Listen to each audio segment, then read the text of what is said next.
인터넷에 떠돌아다니는 수많은 뉴스 기사. 아직도 포털에서 일일이 검색하세요? 이제 뉴스통에서 터치 한 번으로 손쉽게 확인하세요. 최근 내가 구독한 기사를 분석해 오늘의 기사를 추천하는 개인 맞춤형 AI 뉴스. 나만의 공간인 뉴스북에서 콘텐츠를 편집하고 이용자와도 활발한 소통이 가능합니다. 사진과 영상 자유롭게 이동하고 언론사 기자들이 실시간으로 업로드하는 동영상도 확인해보세요. 더욱 풍성하고 새로워진 뉴스통. 지금 바로 만나보세요.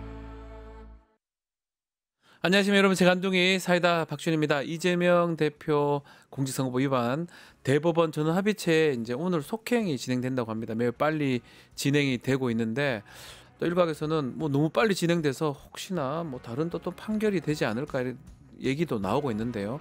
지금 상황은 이제 무죄에서 판결을 평의를 한다고 봐야 될 것 같고, 파기 재판이라고 있습니다. 대법원이 직접 무죄를 파기하고 판단을 내리는 건데 파기 재판을 할 수가 없습니다. 자꾸 이거 얘기를 자꾸 걱정을 하는데, 파기 재판 같은 경우는 뭐 공소기각이나 유죄를 무죄로 만들 때 너무 확연해 보일 때, 그런 경우 아주 예외적일 때 하는 거지 무죄를 유죄로 올려칠 때 할 수 있는 것들이 아니기 때문에, 한다면 상고 기각이나 아니면 파기환송이 가능하고, 파기환송이 된다 그러면 또다시 고등법원을 가야 되기 때문에 상당히 오래 또 걸린다고 봐야 됩니다. 자, 그런 부분 좀 짚어드리겠습니다. 자, 오늘도 시원하고 재미있는 소식들로 여러분 출근길 함께 하겠습니다. 생방송 중 댓글 참여 많이 부탁드리고요. 박준의 뉴스 인사이다 지금 바로 시작하겠습니다.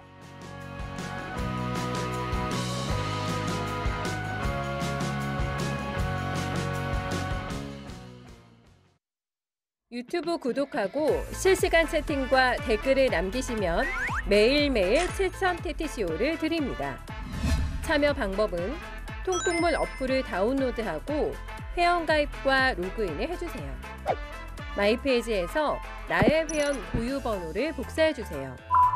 유튜브 구독 후 실시간 채팅이나 댓글창에 고유번호를 한 번만 입력하면 준비 끝! 지금 유튜브 채팅과 댓글 쓰기 참여하고 7000TTCO 받아가세요. 돈 버는 퀴즈쇼 증권 통파스. 퀴즈를 풀면 최대 100만 원 상당의 보상을 드려요. 탈락해도 걱정은 NO. 친구를 초대해도 코인을 드립니다. 친구는 3,000원, 나는 2,000원의 코인을 무제한으로 드려요. 자세한 내용은 QR코드를 스캔해보세요. 상금의 주인공은 바로 당신. 자, 뉴스토마토 K정책금융연구소에서 대선을 앞두고 국민들의 에너지 정책에 대한 인식조사 진행을 했는데요. 오늘 관련해서 황재훈 K정책금융연구소 부소장과 함께 조사 결과 좀 자세하게 짚어보겠습니다. 안녕하십니까? 안녕하십니까? 자, 여론조사를 한 건데요. 먼저 개요부터 좀 설명해 주시면 좋을 것 같습니다. 예, 그 에너지 정책에 대한 국민들의 생각과 의견을 파악하기 위해 4월 15일부터 17일까지 3일간 총 1,006명을 대상으로 13개 문항에 대한 여론조사를 실시하였습니다. 네. 자, 이 세부적 조사 결과를 들어보기 전에 이번 조사 결과에 대한 전반적인 결론 먼저 좀 말씀 좀 해주시겠습니까? 먼저 그 국민들의 전기요금에 대한 우려가 상당하다라는 것이 전반적인 결과이고요. 나왔습니까? 예. 그 제 예상보다는 국민들께서 그 에너지 정책에 대해서 조금 더 많이 파악하고 계신다라는 그것이 좀 특이했고요. 많이 알고 계시고 많이 관심을 갖고 계시다 이 말씀인데, 그런데 이제 한 부분은 조금 약간 인식이 부족하다고 생각하는 게 산업용 전기요금과 그 제조업 간의 관계에 대해서 국민들이 조금 경각심이 낮은 편이다라는 것이고요. 전반적으로는 에너지 정책과 우리나라 경제에 대해서 높은 인식을 가지고 있었다, 이렇게 평가하시면 되겠습니다. 예, 알겠습니다. 본격적인 조사 결과도 한번 살펴보겠는데요. 자, 우리나라 대기업이나 또 중소기업, 벤처기업 이게 세 개로 나눴습니다. 각각의 수출 경쟁력을 위해서 가장 중요한 요소가 뭔지 질문을 했는데요. 보기가 이제 탈산소 알리백 얘기도 있고요. 고용 유연성, 저렴한 에너지, 금융 정책, 이 네 가지 보기를 줬는데 결과 좀 소개해 주시면 좋을 것 같아요. 예, 그 일단 대기업부터 먼저 살펴보면요. 그 대기업은 탈탄소, 고용 유연성, 저렴한 에너지, 금융 정책 순으로 중요성을 인식하고 계시고요. 네. 그다음에 중소기업에서는 고용 유연성이 가장 중요하다고 하셨습니다. 중소기업. 네. 네, 그다음에 벤처기업에서는 금융 정책이 1위가 되었는데요. 아하. 그 기업 경쟁력에서 가장 시급한 것은 금융 정책이라는 점에서 우리나라 기업 환경에서 에너지보다 시급한 문제가 금융이라는 부분을 국민들께서 인식하고 계시다라는 것입니다. 그럼 되게 뭐 이런 조사 결과를 봤을 때는 전기요금 조금 높아도 기업 경쟁력에 미치는 영향은 그렇게 크지 않다 이렇게 국민들이 인식한다 봐야 되겠죠? 근데 꼭 그렇다고 볼 수도 없는 게 다음 질문을 보시면은 그 산업용 전기요금 수준을 물어보는 질문에 네. 10명 중 4분이 높다고 인식하고 계십니다. 특히 2024년 10월 24일부터 네. 전기요금이 킬로와트 시당 평균 9.7% 인상되었습니다.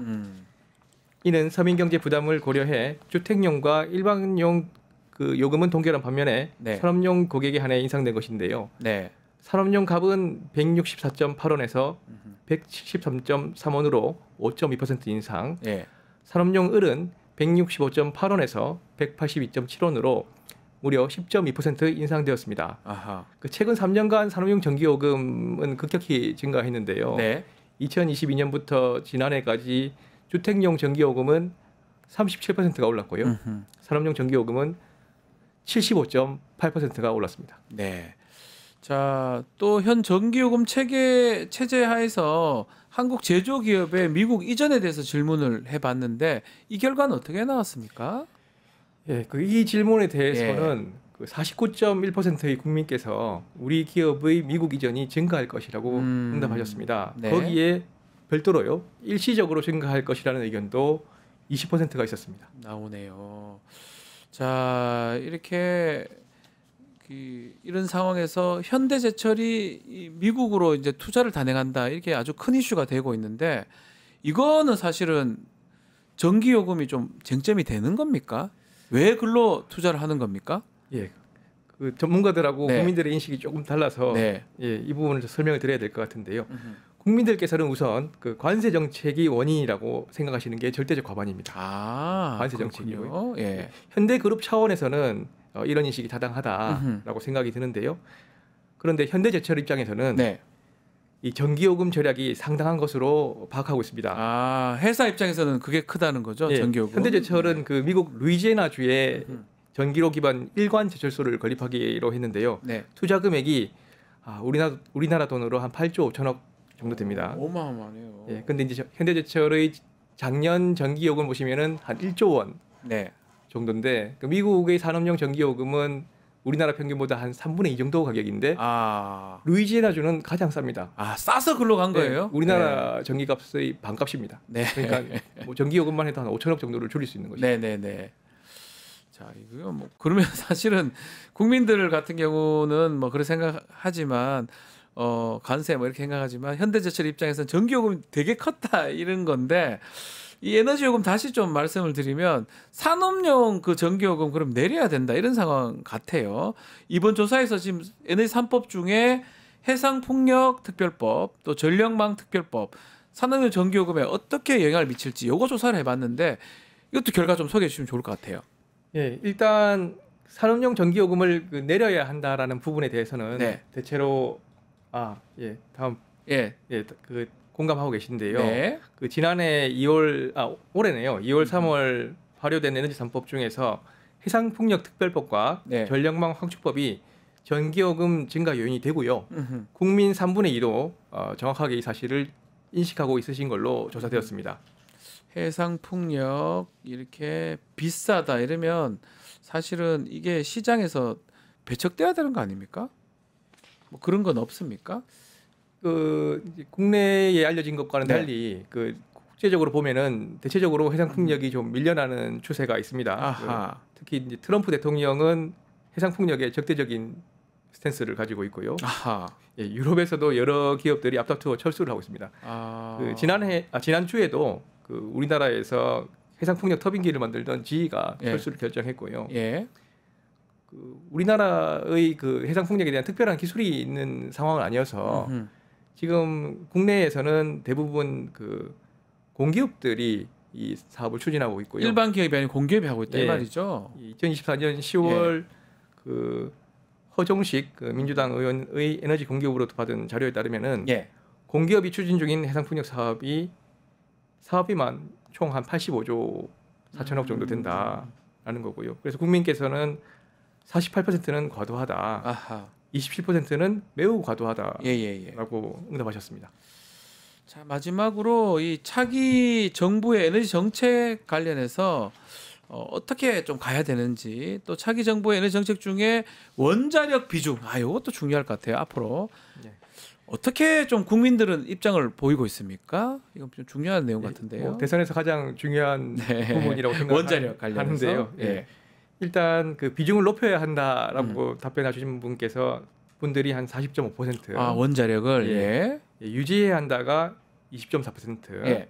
탈원전을 해야 된다라고 하시는 분들은 이제 16% 정도로 되고 있습니다. 이 정치적 성향하고 또 비슷하다고 또 봐야 됩니까? 어떻게 좀 봐야 됩니까? 정치적 성향 그런 것도 있을 것 같겠지만 기본적으로는 에너지 정책에서 원자력 비중이 그래도 커야 된다라고 하는 국민들이 좀 더 많다는 거네요. 지금 이제 위기가 오기 때문에 그렇죠. 그런 인식이 좀 커진 것 같습니다. 알겠습니다. 자, 오늘 말씀 여기까지 듣겠습니다. 아주 에너지 정책 관련해서 좋은 조사 결과 같습니다. 황재훈 K 정책금융연구소 부소장 함께했습니다. 오늘 말씀 감사합니다. 감사합니다.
용가라사대 시간입니다. 목요일에 용감한 남자 김용남 의원과 말씀 나눠보겠습니다. 안녕하십니까 의원님? 네, 안녕하세요. 네.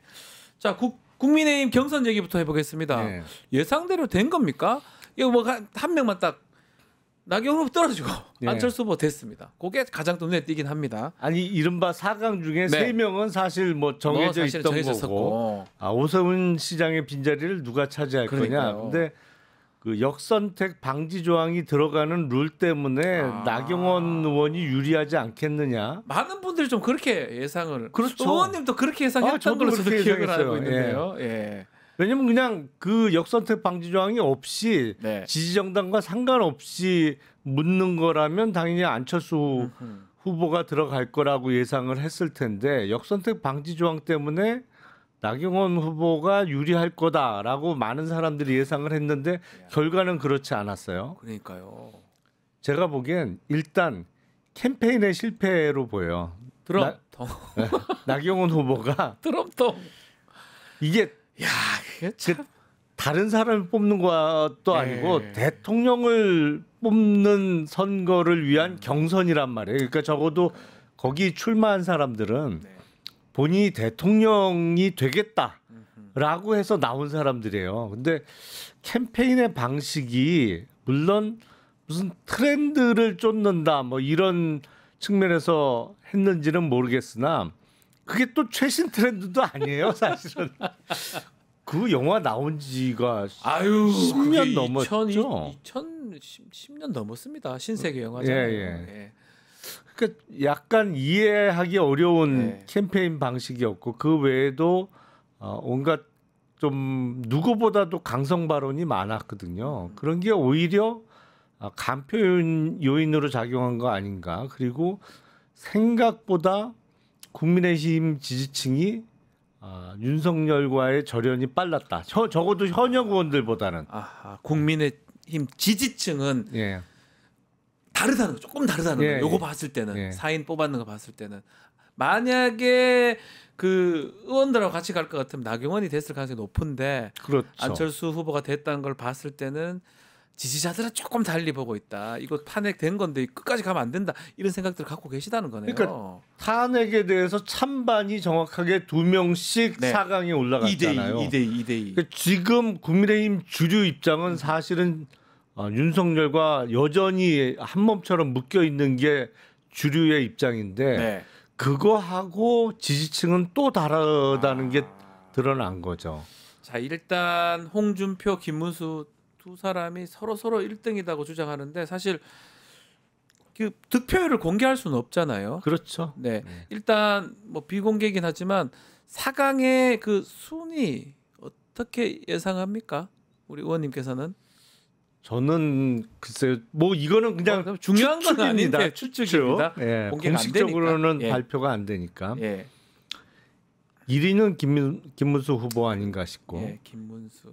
2위는 한동훈 후보, 3위가 홍준표 예. 후보, 뭐 4위는 안철수 후보 이렇게 순서대로 된 거 아닌가 싶어요. 그러니까 홍준표 후보가 글쎄 뭐 썩 훌륭한 정치인이다 이렇게 단언하기는 어렵지만 무엇보다도 어떤 경쟁력, 돌파력 이런 거는 있다는 평가를 받아왔는데 아직까지는 이번 경선에서는 그런 모습이 안 보여요. 그러니까 예전 그 모습들이 별로 아직 없습니다. 네. 예.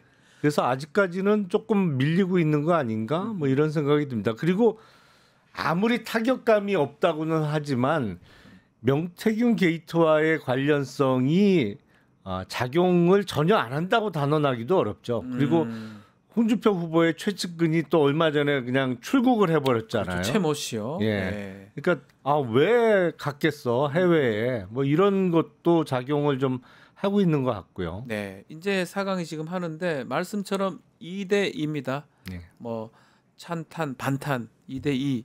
앞으로 이 구도가 최종 2인을 선발하는데 어떤 영향을 좀 줄까요? 이 2대2. 근데 앞으로 남은 경선에서 최대 변수는 이른바 한덕수 출마설 같아요. 그렇군요. 예. 예. 그러니까 지금 후보들이 적어도 경선 과정에서는 한덕수와의 연대를 미리 끊어놓는 게 불리하다고들 판단하는 것 같아요. 그러니까, 뭐 그게 약간 미묘한 게 있죠. 네. 그러니까 국힘 당원들이나 지지층 입장에서는 대선을 이기길 바라고 대선을 이기기 위해서는 한덕수 후보와의 어떤 단일화 내지는 연대도 열어놓는 후보를 경선 과정에서 일단 표를 찍어줄 사람이 조금 더 많은 거 아닌가 이렇게들 판단한 것 같아요. 그래서 지금까지 보면 그 4강이 발표나기 전까지 한덕수 권한대행과의 그 이른바 단일화의 가장 오픈된 자세를 보인 게 김문수 후보입니다. 예. 그리고 한동훈, 홍준표는 부정적인 면을 내비쳤어요. 네. 근데 지금 달라지고 있잖아요, 기류가. 일단은 뭐 연대 가능성을 열어놓고들 경선을 하고 있는 거죠. 네. 근데 전체적으로 보면, 그러니까 각 후보들 입장에서는 본인의 경선 승리 가능성을 높이기 위해서 스탠스들을 바꾸고는 있는데 전체적으로 보면 국민의힘 경선에 대한 관심도를 좀 떨어뜨리는 거 아닌가? 이런 생각이 듭니다. 왜냐하면 이 최종 결선이 아니잖아요. 이번에 그 4명, 2명 이렇게 결선 제도까지 예선입니다. 부전승을 하면 올라가 있는 거잖아요. 결국은 그게 사실을 보는 사람 입장에서는 답답합니다. 뽑아줘봤자 또 다시 붙어야 되는 거잖아요. 그렇죠. 근데 저는 과연 그 지금 후보들의 입장이 또 5월 3일 날 최종적인 승자가 결정되고 나면 또 바뀔 거라고 생각해요. 아니 근데 저는 또 궁금한 게 이렇게 예선전 치러서 부전승에 지금 한덕수 있다. 예를 들어서 좀 힘이 안 날 것 같기도 하고 내가 국민의힘의 후보가 됐는데 또 굳이 또 예컨대 무소속 나온 한덕수하고 붙는 거 그걸 굳이 지금은 예선 하니까 뭐 받아들인다 하더라도 본인이 후보가 됐는데 그걸 받아들입니까? 그 이해가 안 되거든요, 저는. 후보 되고 나면 네. 마음 바뀌죠. 화나죠. 아무것도 아닌 사람이 난 이렇게 고생해서 올라왔는데 아무것도 아닌 사람이 앞에 있다가 같이 하자고 하면 그걸 어떻게 받아들입니까? 그것뿐만 아니라 예. 국민의힘 후보로 결정된 사람이 훨씬 유리하거든요. 그러니까요. 못 이깁니다. 일반 무소속이 뭐 이길 수 아니 있습니까? 단일화 방식이 뭐 어떤 방식이냐에 따라서 유불리는 갈릴 수 있습니다만 네. 예를 들어서 국힘의 최종 후보가 단일화 협상에 응하지 안 하면 어떡할 거예요? 그만인 거잖아요, 사실은. 그만이죠. 왜냐하면 국민의힘 후보는 얼마든지 선거를 치를 수 있어요. 네. 왜냐하면 당 돈으로 쓰면 되니까. 네, 자기 돈도 아니고요. 이번 대선이 법정 선거 비용이 대략 530억 정도 되는데 한덕수 총리는 나와봤자 일단은 무소속으로 나오는 거잖아요. 자기 돈으로 해야 돼. 해보시라. 그럼 완주하시라. 또 돈이 안 돼요. 그 그러니까. 반기문 사무총장 봤잖아요. 그러니까 열심히 하시라고. 그냥 그래 버리면 결국에는 이 위축되는 거는 한덕수 무소속 후보. 그때 만약에 무소속으로 출마를 한 상태라면 그냥 놔두면 대선 완주 절대 못해요. 다시 돌아가서 지금 이제 4명인데 최종 2인 또 뽑고 50% 바로 넘기는 후보는 좀 어렵겠죠. 안 나올 것 같아요. 그거는. 최종 1위는 예측 잘 하시니까요. 아니 요새는 좀 많이 틀렸어요. 틀려도 되긴 한데. 네. 홍준표 후보의 부진 때문에 네. 결선에는 김문수, 한동훈 올라갈 가능성이 있고 물론 네. 홍준표 후보가 이제 선거 전략도 바꾸고 분발할 수도 있겠습니다만 지금 상태라면 김문수, 한동훈 결선 가능성이 있고 네. 그런 상태라면 김문수 후보가 최종 후보가 될 가능성도 꽤 높아 보여요. 김문수 후보가 되면 또 다시 돌아가서 한덕수 권한대행이 만약에 나온다면 네. 두 사람의 단일화 부분. 그나마 김문수 후보는 그 얘기를 많이 했잖아요. 하기도 했고 네. 아마 김문수 후보 지금 캠프에 들어가 있는 현역 의원들이 국회의원들. 김문수 후보를 엄청 압박할 겁니다. 네, 원래 작전이 그거였기 때문에. 박수영 의원은 가서 아예 그냥 거기서 한덕수 권한대행 얘기만 하시더라고요. 아니 그러니까 박수영 의원을 비롯해서 이른바 친윤 의원들이 꽤 많이 들어가 있잖아요. 예. 그 사람들이 본인들의 그 주도권을 놓치고 싶지 않아 하는 거거든요. 네. 그동안 권력 옆에서 좋은 거 많이 누렸는데 뭐 어떻게든 그 살아남기 위해서 김문수 후보를 압박할 거고 막 네. 흔들 거예요. 그러니까 후보는 버티려고 하고 네. 밑에 있는 캠프의 현역 의원들은 흔들려고 하고 그런 모습이 연출될 가능성이 높아 보입니다. 그런데 그래서 만약에 예. 한동훈 후보가 최종 후보가 된다. 그러면 좀 네. 그러면 거들떠보지도 않겠죠. 하지도 않겠죠.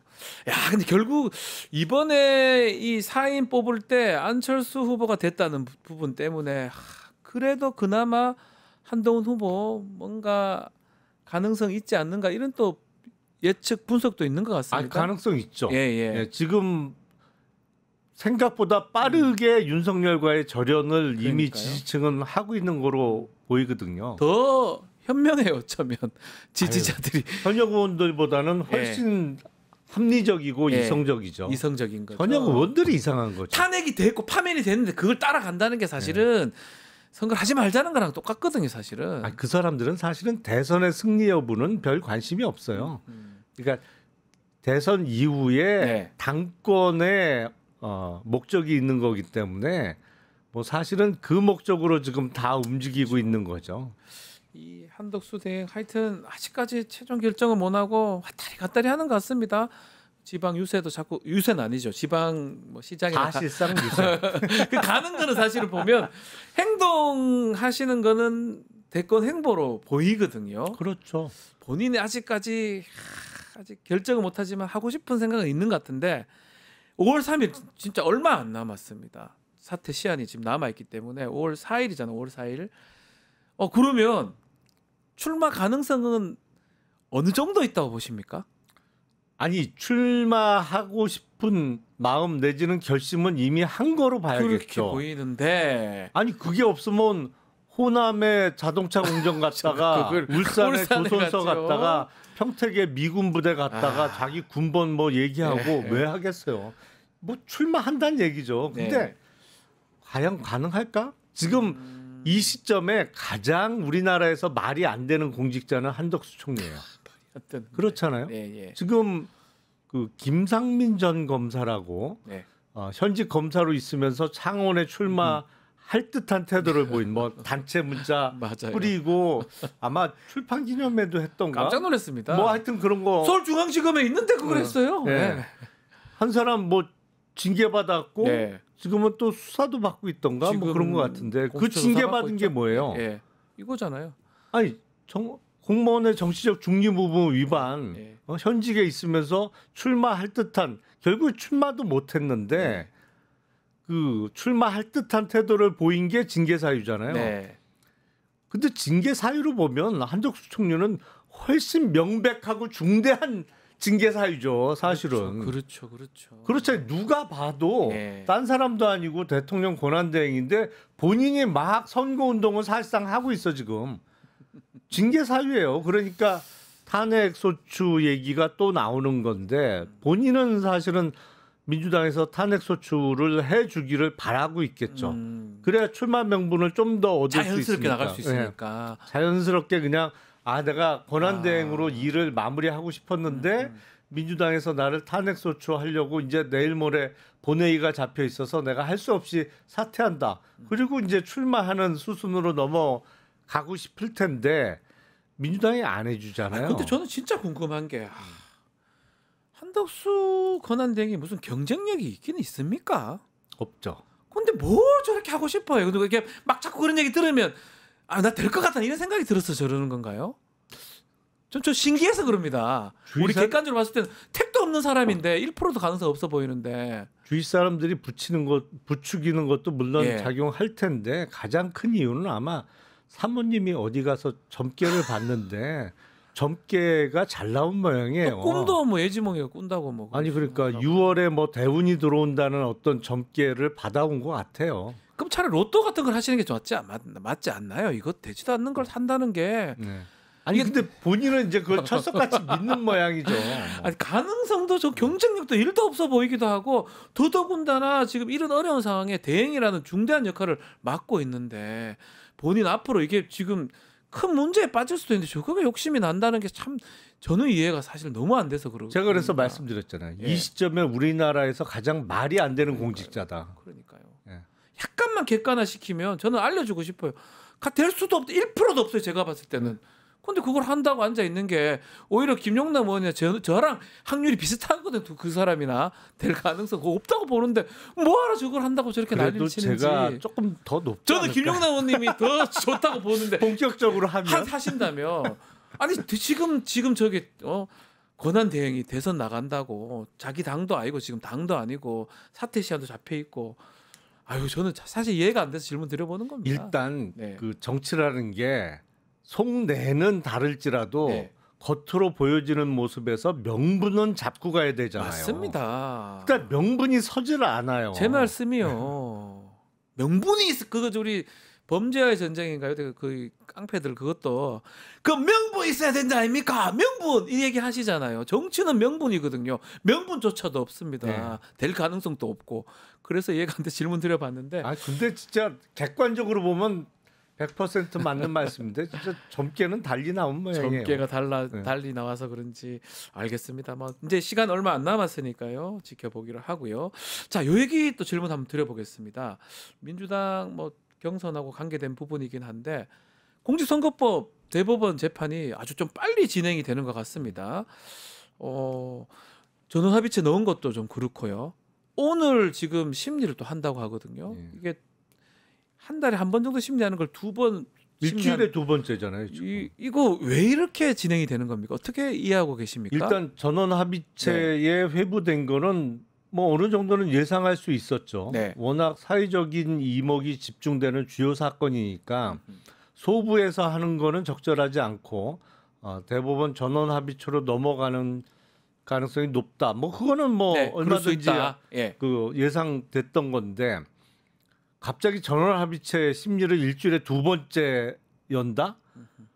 그래서 전원합의체로 넘어가는 순간에 이거는 소부에서 할 때보다 훨씬 늦어질 수밖에 없다. 네. 원래 그렇거든요. 그렇게 생각했던 분들이 많은데 했는데 아니에요. 속도를 냅니다.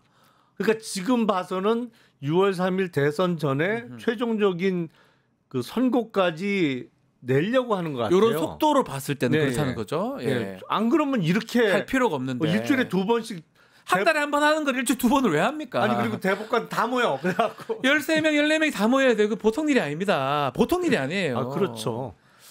그래서 대선 전에 결론을 내려고 하는 거로 보여요. 근데 가능성 딱 2가지죠. 네. 대법원에서 최종적인 결론을 내면서 무죄 확정을 시키거나 네. 아니면 항소심에 파기환송을 하거나 딱 2개잖아요. 네, 일부는 또 뭐 국민의힘 뭐 주진우 의원 얘기인가요? 그렇죠. 파기 자판 얘기는 하는데 그 가능성 있습니까? 얘기하는 사람들이 일부 있는데 예. 그건 불가능합니다. 불가능한 얘기를 조금 되는 것, 희망을 섞어서 막 그렇게 그렇죠. 하는 거죠. 왜냐하면 예. 이게 항소심 무죄잖아요. 네. 올라왔어요. 대법원에서 무죄 확정하면 끝나요. 근데 네. 대법원에서 이게 유죄 같은데 그러면 대법원에서 스스로 선고하면서 형량까지 선고를 한다? 그러면 항소심은 양형이 없었는데 무죄를 선고했기 때문에 형량에 대한 어떠한 그쵸. 그 과정이 생략됐잖아요. 근데 법률심인 대법원에서 양형을 정한다고? 말이 안 되거든요. 그게. 불가능한 얘기를 국민의힘 의원들이 아니면 그 법률가들이 아닌 거 알면서 바람을 섞어서 지금 얘기를 한다 이렇게 보시는 거군요. 그렇죠. 그러니까 말도 안 저도 그렇게 생각하는데 하도 자꾸 그 얘기를 하니까 파기 재판은 할 수가 없다. 가능성 제로다. 그렇죠. 그건 안 되는 거고 네. 가능성 딱 2개 그냥 네. 무죄 확정 판결을 네. 내든지 상고기각 아니면 시키든지 고등법원에 다시 파기환송을 시키든지. 근데 우리나라 헌법에는 대통령의 불소추 특권이 규정되어 있죠. 네. 대통령이 딱 되면 형사상 사건으로는 기소를 당하지 않아요. 네. 단 예외가 2개 있죠. 내란죄와 외환죄. 그렇죠.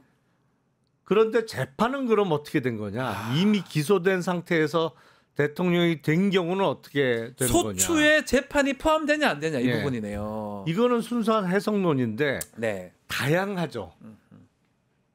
불소추 특권이니까 재판은 그대로 진행되는 거라는 해석론이 하나 있는 거고 네.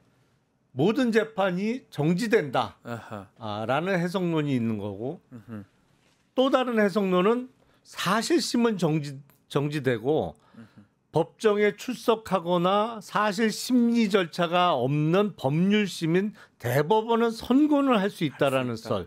썰들이 있어요. 예, 맞습니다. 있는데 예. 제가 보기엔 조희대 대법원장이 그런 사태를 대법원이 떠안지는 않겠다고 결심한 것 같아요. 그러니까 대법원인의 사건이 계류 중인 상태에서 대통령에 당선되면서 대법원의 사건이 있는 경우에 그러면 대통령의 형사 사건은 어떻게 되는 거냐? 애매합니다. 이거에 대한 그 해석을 내놓는 처지에 놓이진 않겠다.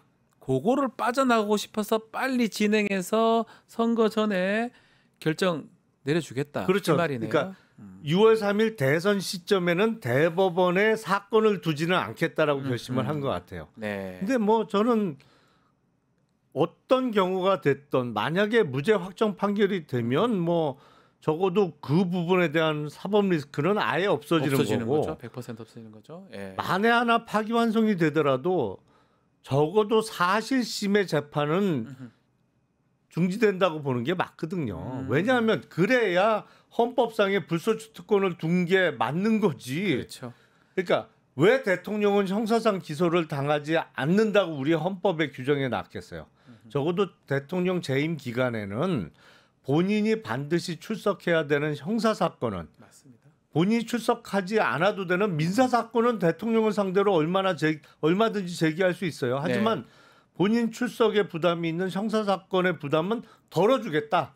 그건 없애주고 직무에 전념하도록 할 수 있게 해주겠다는 게 우리 헌법 정신이잖아요. 그러네요. 예. 그렇기 때문에 불소추 특권의 규정의 정신을 새긴다면 적어도 직접 법원에 출석해야 되는 형사 사건은 안 이루어진다. 적어도 중단되고 대통령 퇴임 이후에 다시 진행된다고 해석하는 게 맞겠죠. 네. 그러니까 비선거권에는 이러나 저러나 아무 상관이 없어요. 그러니까 지금 댓글에도 뭐 또 불안해하시는 분도 있고 또 한편으로는 어쩌면 이거 파기 자판에서 이거 유죄 나와서 이재명 후보 못 나오게 아니면 선거권 상실되게 비선거 상실되게 뭐 등등의 얘기를 하는데 파기 자판은 일단 법률적으로 불가능한 거고 나이브하대요. 근데 자꾸 그렇게 생각하지 마라. 쥐기현 그 구속 취소도 있었지 않느냐. 법률가들 당신들도 못 맞췄지 않느냐. 이런 또 댓글들도 있거든요. 그 하급심의 판사하고 이게 이제 법원 행정처장은 원래 재판에 관여 안 하고 노태학 대법관은 본인이 선관위원장을 맡고 있으니까 회피 신청했습니다.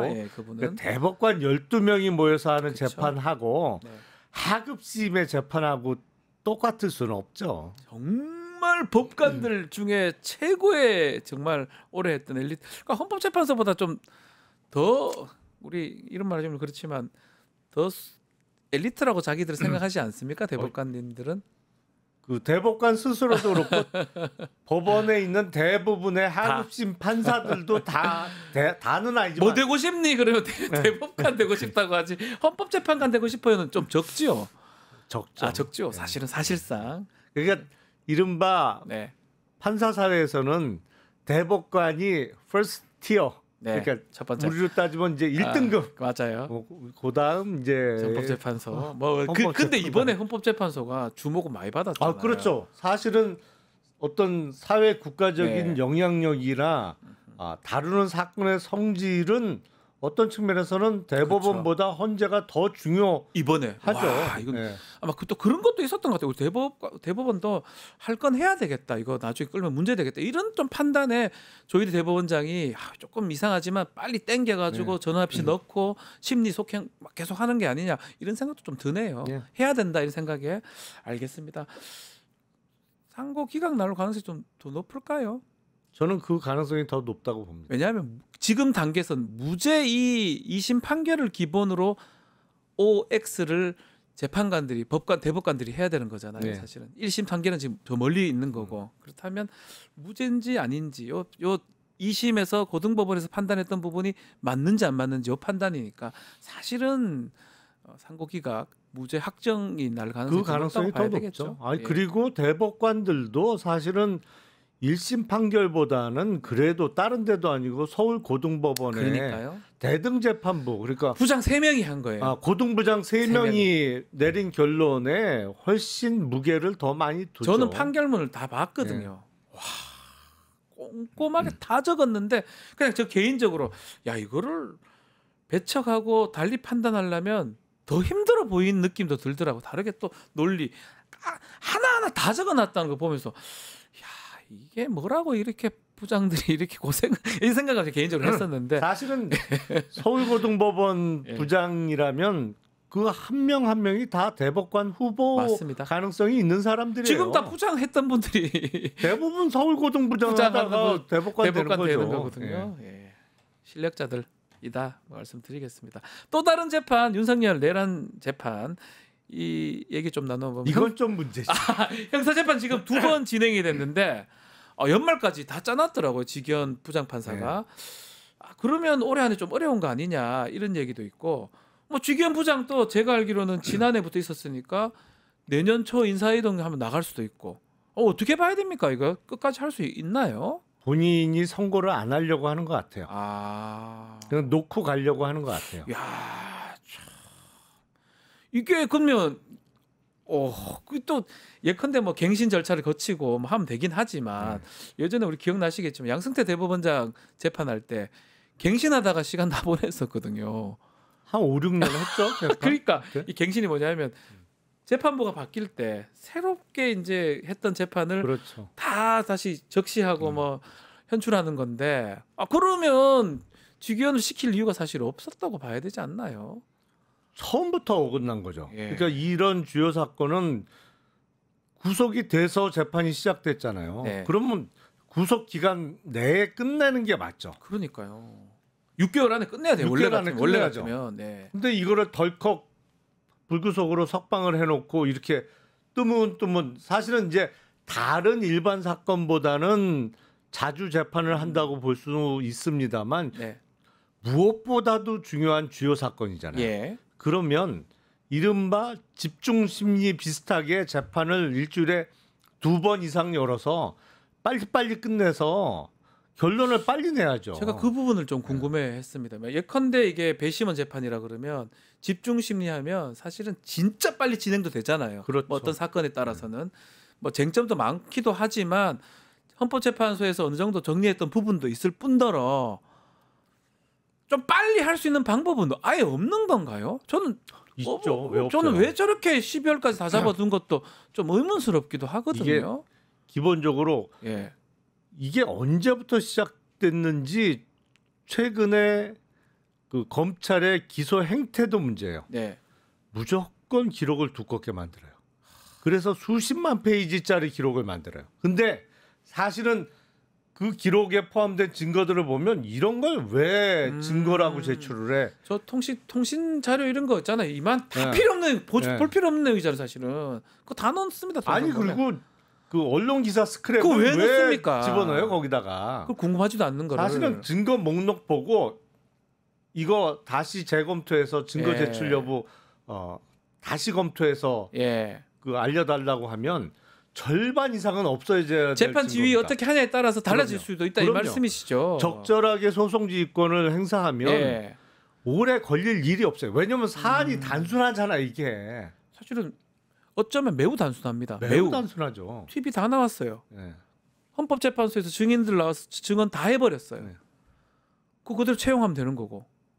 아 뭐 제 생각이 아니 그러니까 자 12월 3일과 네. 12월 4일에 걸친 일인데 12월 3일 날 이른바 실행에 착수가 네. 된 거고 4일 날 종료가 됐어요. 여기서 조금 더 들여다볼 구석은 12월 3일 전에 모의와 관련해서 네. 예비 음모와 관련해서 어떠한 행위들이 있었느냐 그 정도 살펴보면 되는 거거든요. 맞습니다. 이거를 뭘 그렇게 오래 해요 재판을?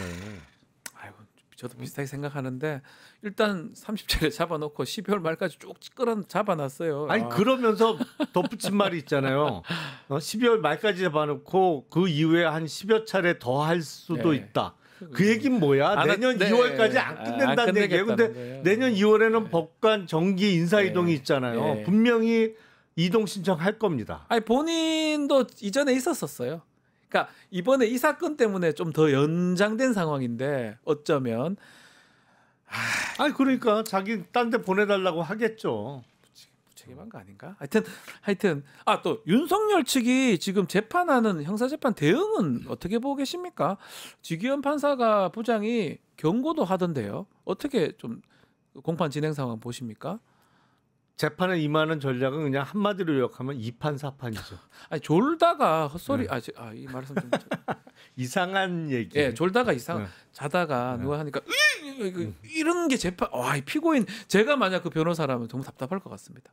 입을 닫게 한다든지 가만히 있으면 더 좋을 건데. 사실은 제일 열받을 사람은 재판부죠. 네, 재판부죠. 재판부가 제일 열받아 해야 되죠. 네. 근데 뭐 그런 말이 있던가? 뭐 너무 가만히 있었더니 가만히로 본다. 보이나? 뭐 지금 재판부가 거의 너무 봐주고 유리하게 재판 진행을 했더니 이제는 완전히 이른바 호구로 보는 거 아니냐. 네. 아니 법리를 막 가리키려고 들잖아요. 전 처음 봤습니다. 네. 암만 그렇다고 하더라도 그냥 검사 오래 했던 사람 아닙니까? 재판부 자기가 재판 받아야 되는데 판사들한테 내란죄 법리를 한번 알려드리겠다고 이렇게 하는 거는 저 깜짝 놀랐거든요. 근데 그 법리라고 얘기한 게 완전히 궤변이에요. 그러니까요. 맞지도 않아요, 그게. 와, 참. 열받을 만한데 네. 제가 보면 저라면 재구속하고 빨리빨리 재판해갖고 선고하고 인사이동 떠나겠어요. 지기현 부장이라면 그렇게 네, 하실 수도 선고까지 있다. 해놓고. 저도 사형, 무기징역 둘 중에 하나겠죠.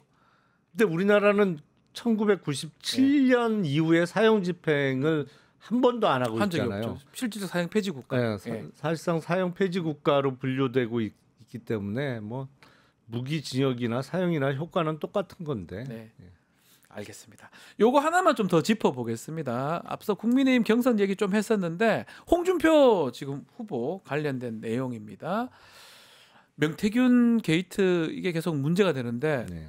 좀 전에 얘기도 했지만 여기에 대해서 뭐 별로 반응도 없지만 특히 그 최모 씨라는 사람이 뭐 당원 명부 무슨 활용했고 뭐 이런 등등 문제된 사람인데 도망인가요? 출국했던 사실이 알려졌어요. 갑자기 출국했어요. 어떻게 봐야 됩니까? 경찰이 이거 뭐 가만놔두는 것도 이상하고. 저는 그 뉴스를 보고 아니 이 사람이 출국 금지가 안 돼 있었어? 저 깜짝 놀랐어요. 아니 어떻게 이걸 출국 금지를 안 해놨지? 가능한 얘기입니까 이게? 이거는 거의 징계감이에요. 징계감. 아니 이게 피의자고 매우 중요한 사람인데 놓쳐버린 거 아닙니까? 그러니까요. 그러니까 일단 출국 금지가 왜 안 돼 있었는지부터 따져봐야 될 것 같아요. 그리고 지금 어느 나라로 갔는지 확인이 됐는지는 모르겠습니다. 말레이시아라고 하긴 하는데요. 말레이시아. 몇 군데 근데 싱가포르 갔던데 거기 지금 있다는 것도 장담을 못 합니다. 그러니까요. 그래서 그 국제 수사 공조를 요청해서 되도록이면 빨리 신병 확보를 해야 되고 일단은 이게 수사가 엉망으로 진행되고 있구나 지금. 명태균 관련된 수사가 제대로 안 되는 느낌이 계속 지울 수가 없어요. 아니 이런 주요 범죄 혐의자를 바로 출국 금지시켜야죠. 가는데 놔두면 어떡합니까? 그러니까 출국 금지를 안 해놨다는 것 자체가 놀랍습니다. 얘네들 수사할 생각이 없구나. 그러니까 지금 또 하나 그래요. 김건희 아직 조사도 안 하고 있거든요. 그러니까요. 핵심 피의자입니다. 뭐 변호인 선임은 지금 했다고 하는데 어쨌든 이 부분을 봤을 때도 조사가 제대로 되냐 이 의심을 지를 수가 없습니다. 국민들이 봤을 때는 계속 확인되는 거죠. 이거 수사할 생각이 없구나 제대로. 말도 안 되는 일이죠. 그걸 어떻게 출국 금지를 안 해놔요. 그러니까요. 알겠습니다. 자, 조사가 앞으로 이 사건이 국민의힘 경선에 큰 영향을 미칠까요? 이런 식으로 수사가 진행되면 영향을 별로 안 미치겠죠. 조사 못하는 거잖아요. 그러니까 핵심 피의자 그리고 또 다른 측면에서는 홍준표 후보의 개인적인 캐릭터도 영향을 적게 받는 게 있어요. 왜냐하면 같이 명태균이 묻어도 오세훈 시장은 좀 타격감이 있어요. 뭐 그래도 깨끗한 이미지 맞습니다. 뭐 나름대로 거의 처음이에요. 이런 게이트에 빠져든 거는 정직한 이미지 같은 게 있었는데 명태균 연루설이 나오면서 타격감이 있었습니다만 홍준표 후보는 또 달라요. 그러니까 그런지 몰랐어? 뭐 이런 거 있잖아. 아니 예전에도 뭐 그런 거 하면 막 소리 지르시고 이러니까 저 정도는 뭐 이렇게 그러니까 그 말씀이잖아요. 아니 그러니까 원래 그런 사람이야. 아니 그러니까 비유를 하자면 같은 대마초 사건이 벌어져도 연예인에 따라서 타격감이 아주 심한 케이스가 있고 맞습니다. 아니 뭐 그렇지 뭐 이렇게 넘어가는 사람이 있는 고작 거고. 대마야? 이렇게 죄송합니다. 그런 경우잖아요. 알겠습니다. 자, 오늘 시간이 좀 다 돼서 오늘 말씀은 여기까지 드려야 될 것 같습니다. 김용남 의원과 함께했습니다. 감사합니다. 네, 감사합니다.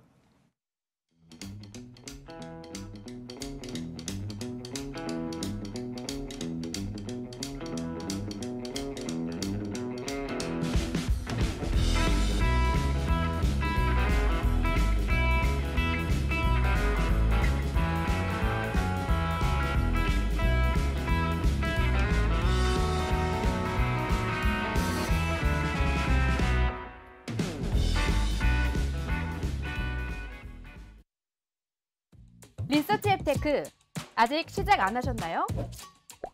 생각만 공유해도 리워드가 쌓이는 서치통 지금 시작해보세요. 원아이디 로그인 후 패널 가입 시 약 3,000원 상당의 리워드 적립. 리서치에 참여하실 때마다 현금처럼 사용 가능한 PTR 적립.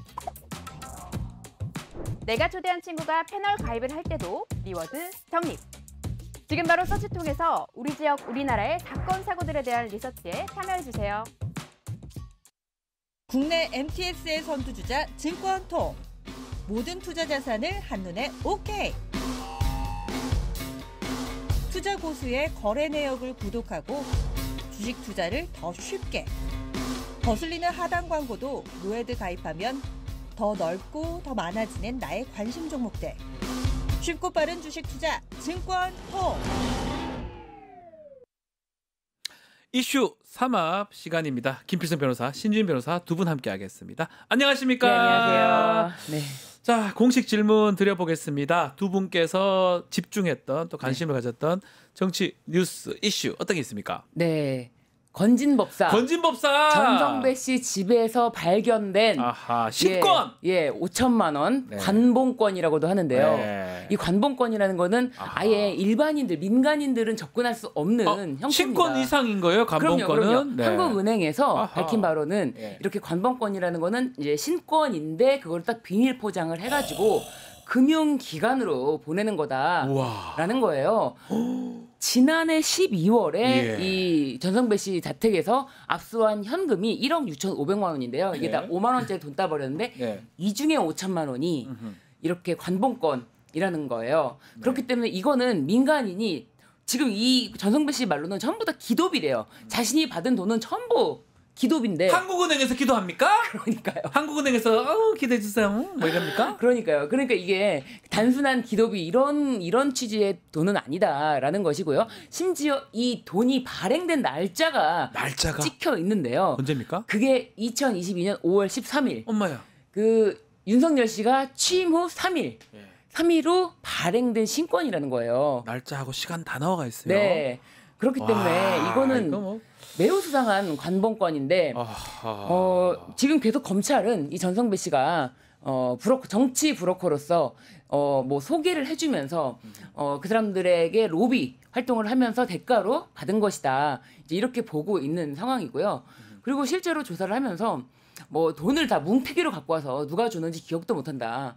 뭐 이렇게 이제 진술을 한 걸로 밝혀지는데 전성배 씨는 그 윤석열 대선 당시 선거 캠프에서 그 네트워크 본부의 고문 역할을 했고요. 윤석열 후보 막 등 때리고 막 이렇게 사람이잖아요. 소개하면서 여기 후보 이렇게 그렇게 했고 그리고 그 전에는 코바나 컨텐츠의 고문 직책을 맡고 있었어요. 그렇기 때문에 김건희 윤석열과 다이렉트로 친분이 있다는 거를 알 수밖에 없었고 그리고 이제 대통령 취임한 직후에도 오히려 대통령 공직기관 비서관이 전성배 씨를 조심해라. 대기업에게 전성배 씨를 조심해 달라라고 간곡하게 부탁하는 취지로.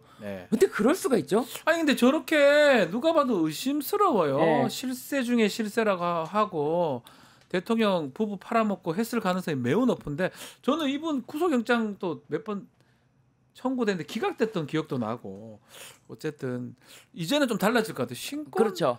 뭐 관봉권이라 그럽니까? 네, 관봉권. 그거 볼 수도 없는 걸. 과거에 밝혀졌던 사실을 살펴보면은 이명박 정권 당시에 그 국정원 특활비, 국정원 특활비로 그런 거겠죠. 이거 나 입막음을 줬다 사진을 공개했던 그거랑 또 박근혜 당시에도 이제 국정원 특활비 이렇게 기관으로 보내는 이런 돈을 그냥 바로 전성배 씨에게 그렇게 보이죠? 그렇게 보입니다. 이상합니다. 네. 자, 우리 김필성 변호사님도 관심을 가진 뉴스 어떤 게 있습니까? 저도 이제 건진 얘기 합시다. 해야 됩니다. 이건 좀 약간 아이러니하다는 느낌이 들고 재밌다는 느낌이 들어요. 또 참.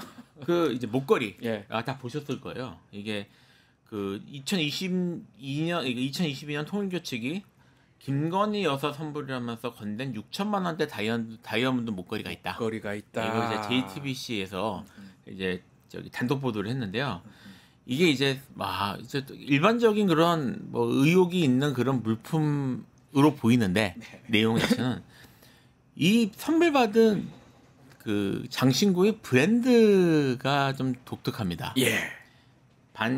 얘기가 되겠죠? 얘기가 됩니다. 어차피 우리 못 사요.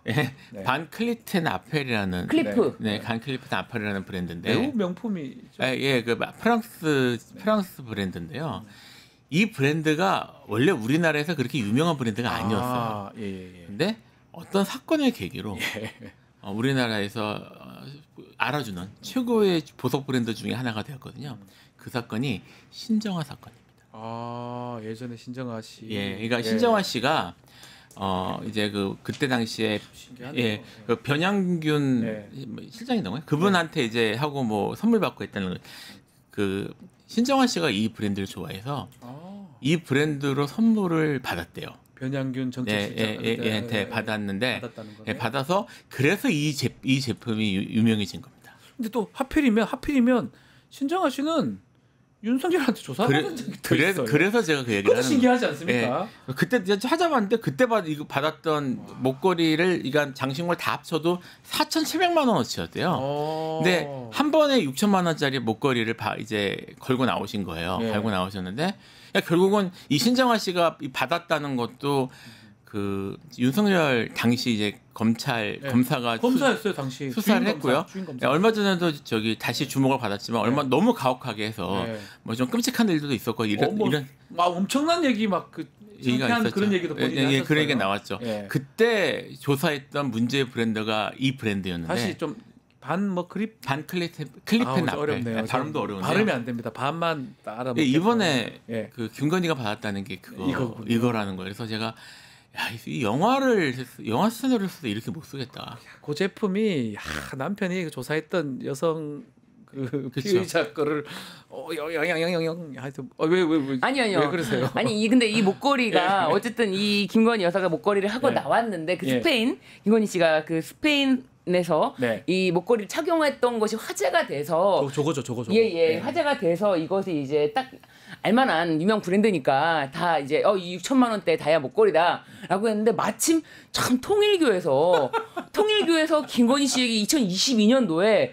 6천만 원대 다이아 목걸이를 선물했다. 근데 그걸 전성배 씨는 잃어버렸다고 그랬어요. 그것도 전달했어야 되는데 김건희 씨를 주라고 선물 받은 그 목걸이를 전성배 씨 잃어버렸다고 하는데 어쩜 저렇게 6천만 원짜리 목걸이를 떡하니 이렇게 착용하고 나온 사진이 또 있어가지고 참 신기해요. 잃어버릴 수 있습니까?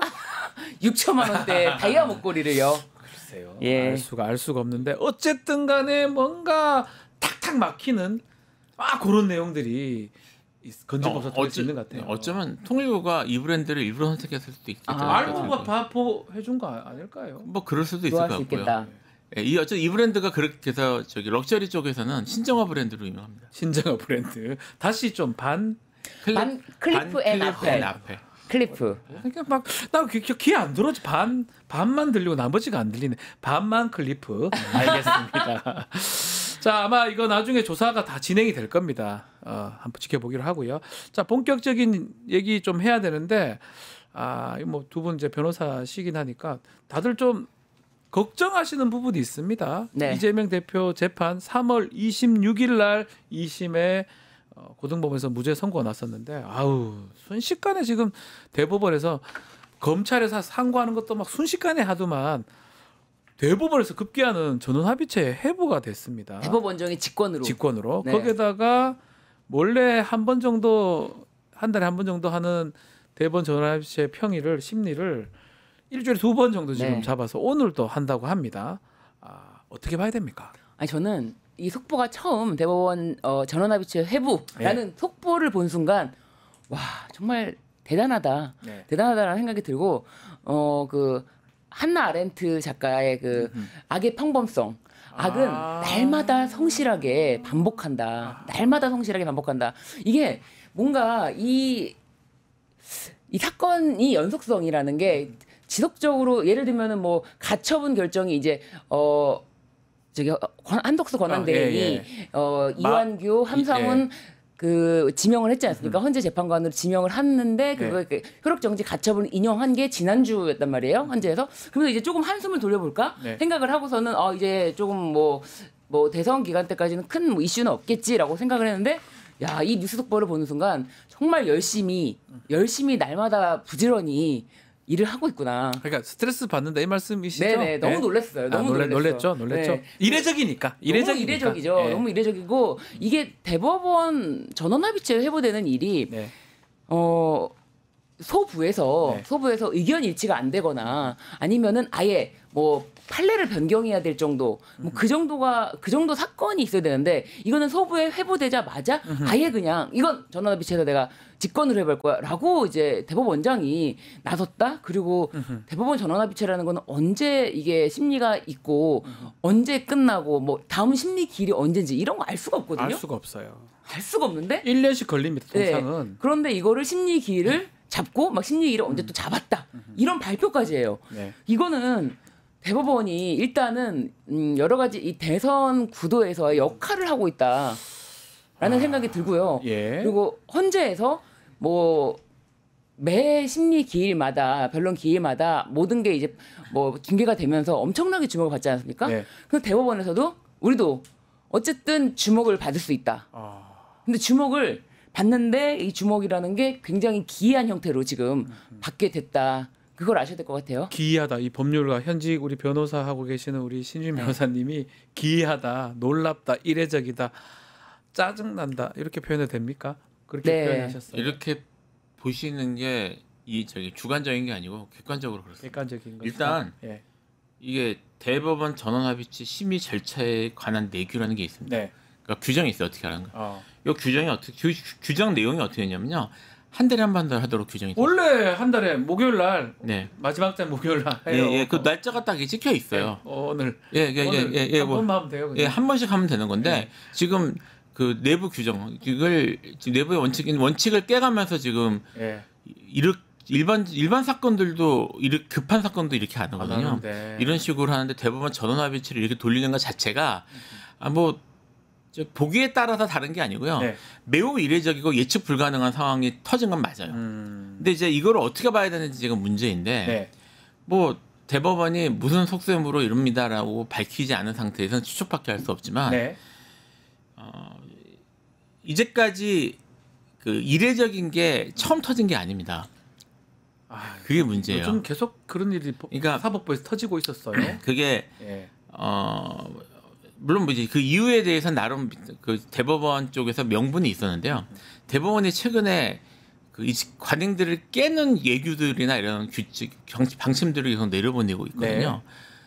그 첫 번째 기억하는 게 제가 뭐냐면 그 선거 사건을 빨리 진행해라. 이게 6개월, 3개월, 3개월이잖아요. 근데 이거를 보통 그 법원에서 훈시 규정이라는 말을 쓰는데 훈시 규정이 뭐냐면 그렇게 하면 좋겠다지 그렇게 안 하면 안 된다는 의미는 아니야. 강제하는 게 아니라고 해석을 했습니다. 거기에 대해서 뭐 자기들이 지켜야 되는 건 다 훈시 규정이고 뭐 저렇게 하면 되냐라는 비판이 있었지만 이제까지 일관되게 훈시 규정으로 봐왔어요. 그래서 이제 더 늦어지는 경우도 있고 문제의 그 이슈가 됐던 그 이재명 대표의 1심 선거법 1심 사건도 사실은 시간이 오래 끌었는데 엄청 오래 했었어요. 근데 그거 그렇게 끈 이유가 이재명 대표 쪽에서 끌려고 한 게 아니라 검찰 쪽에서 뭐 바꾸고 어쩌고 하면서 그렇게 오래 걸린 것이고 제가 사실 처음에 그 이제 이재명 대표 관련 사건을 이제 하면서 그 저는 재작년 9월 그러니까 실제 선거보다 1년보다 훨씬 이전에 날 거라고 예상을 다 하고 있더라고요. 때.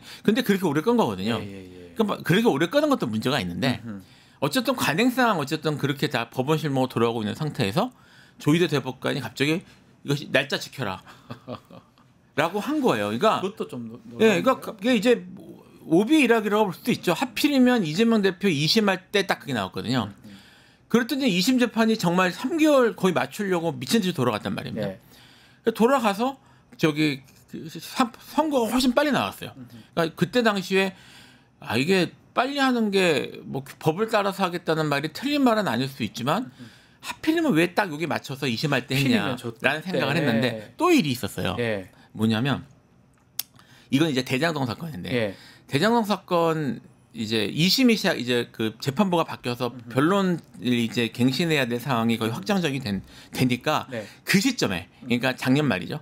작년 말이고 올해 초인가 갑자기 대법원에서 형사소송 규칙을 개정합니다. 그러니까 원래는 이제 그 변론 갱신을 할 때 그 주요 증인들이나 이런 원칙들이 있거든요. 그래서 그 변호인이 요구하면 증인들의 증인들을 빠른 속도로 다 한 번씩 다 직접 들어보는 걸 해야 돼요. 그거를 안 돼도 되도록 임의대로 안 되도록 바꾼 거예요. 양승태 대법원장 갱신하는 게 몇 년 걸렸어요. 기억나시잖아요. 예, 그걸 바꿨다는 거잖아요. 갱신 절차를. 그러니까 그것 때문에 바꿨으니까 문제가 있어서 바꿨다라는 게 명분인데 예. 딱 이재명 대표가 또 이재명 때 앞에 와가지고 사법부가. 예, 그러니까 예, 바꿨습니다. 그래서 지금 변론갱신을 지금 하고 있는데 이 갑자기 규정이 바뀌어가지고 재판부하고 계속 이거 이렇게 해도 될까? 이렇게 사실 전부 처음 하는 걸 지금 하면서 약간 버벅대면서 고생하면서 하고 있습니다. 뭐 그게 그 전부터 논의가 돼서 바뀌었으면은 방침 같은 게 나왔을 텐데 그게 없어서 규정이 딱 그 2개인가 3개 바뀌었거든요. 이 규정대로 하면 이렇게 하는 게 맞을까요? 이걸 고민하고 있는 거예요. 판사도. 그러니까 지금 몇 가지 바뀐 것들이 딱 이재명 대표가 문제됐을 때 딱 바뀌었습니다. 그 이번 또 사실 그런 맥락이니까 불안하고 그렇다 이 말씀이네요. 예, 그러니까 지금 이 2가지는 전부 대법원장이 조희대가 결정할 수 있는 건데 이게 지금 일반적으로 가서 소부로 가면 소부의 주심 재판관이 책임지고 진행을 하잖아요. 전원합의체로 가면 대법원장이 하거든요. 그렇죠. 그러니까 전원합의체로 넘긴 이유가 무엇인지에 대한 여러 추측이 있는데 이것도 내가 직접 내가 끌고 가겠다는 말처럼 한 걸로 볼 여지가 있고 실제로 대법원 내교까지 어겨가면서 지금 뭐 사건을 이틀씩 연속으로 지금 심의를 열고 있으니 정상적이라고 보기는 어렵죠. 무엇보다 이 사건 자체가 발언이잖아요. 발언. 그 뭐 김문기를 알았다 몰랐다. 그리고 마치 4명이서 골프를 친 것처럼 사진을 조작했더군요. 그리고 백현동 때 압박을 받았다. 그 느낌. 그거를 진술한 건데 이것에 대해서 참 이 건으로 기소를 해서 재판을 받는 사람도 제가 봤을 때는 유일하지 않을까. 이재명 대표. 예, 어떤 발언 자체를 문제 삼아서 이거를 진짜 공직선거법 위반으로 막 1심에서 막 집행유예, 막 징역형 집행유예를 내리고 그런 경우가 진짜 최초가 아닐까 싶은데 항소심에서 그런 이유 때문에 정말 꼼꼼하게 판결문을 썼고 100페이지 넘게 꼼꼼하게 써놨습니다. 무죄로 이렇게 딱 나왔고 더 이상 뭐 이거에 대해서 논란의 여지가 없는 사건인데 대법원이 이 말도 안 되는 사건을 전원합의체로 간다? 이 발언을 가지고 어떻게 평가할지를 대법관 전원이 이거를 논의를 해봐야 돼! 라고 한다는 게 정말 너무 놀랍습니다. 자, 그렇다면 좀 이례적이라고 하는데 정치권도 참 그게 관심을 갖고 있는데 그런 이유는 뭡니까? 추측할 수밖에 없는데요. 추측이죠, 이제 영역상으로는. 뭐 일단은 중립적으로 보면 어쨌든 대법원, 그러니까 만약에 이제 다음 선거에서 뭐 아직 확신할 수는 없지만 이재명 대표가 만약에 대통령이 된다면 이재명 대통령 사건을 대법원에서 갖고 있는 것이 부담이다. 현 대통령이. 그러니까 이거를 빨리 털어버리기 위함이다라고 보는 게 가장 중립적인 것이긴 해요.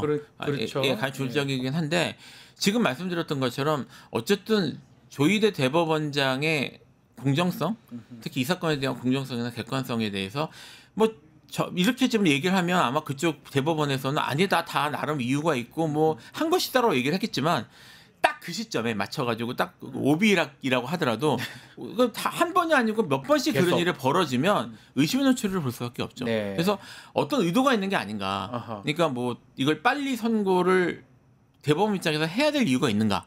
근데 이제까지 대법원 태도를 봤을 때 그러면 이게 정치적 의도나 아니면 이게 생각이 있다면 이재명 대표에게 불리하게 하려고 하는 것일까, 유리하게 하려고 하는 것일까? 그 부분이 이제 그 부분에 대한 추측이 나올 수밖에 없는 상황이에요. 사실. 그러면 일부 정치인들이 얘기하다시피 유죄를 거기서 대법원이 직접 선고를 한다, 파기 자판이라고 표현하는데 그게 가능하냐는 거죠.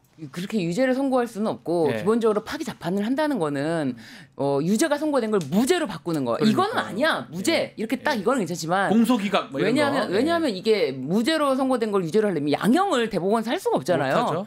그러니까 0% 근데 지금 댓글에도 정말 걱정스럽다. 왜 나이브하냐? 너희들은 왜 크냐? 이렇게 얘기를 하는 분들 꽤 많은데 어떻습니까? 파기 자판 가능성은 아예 없는 겁니까?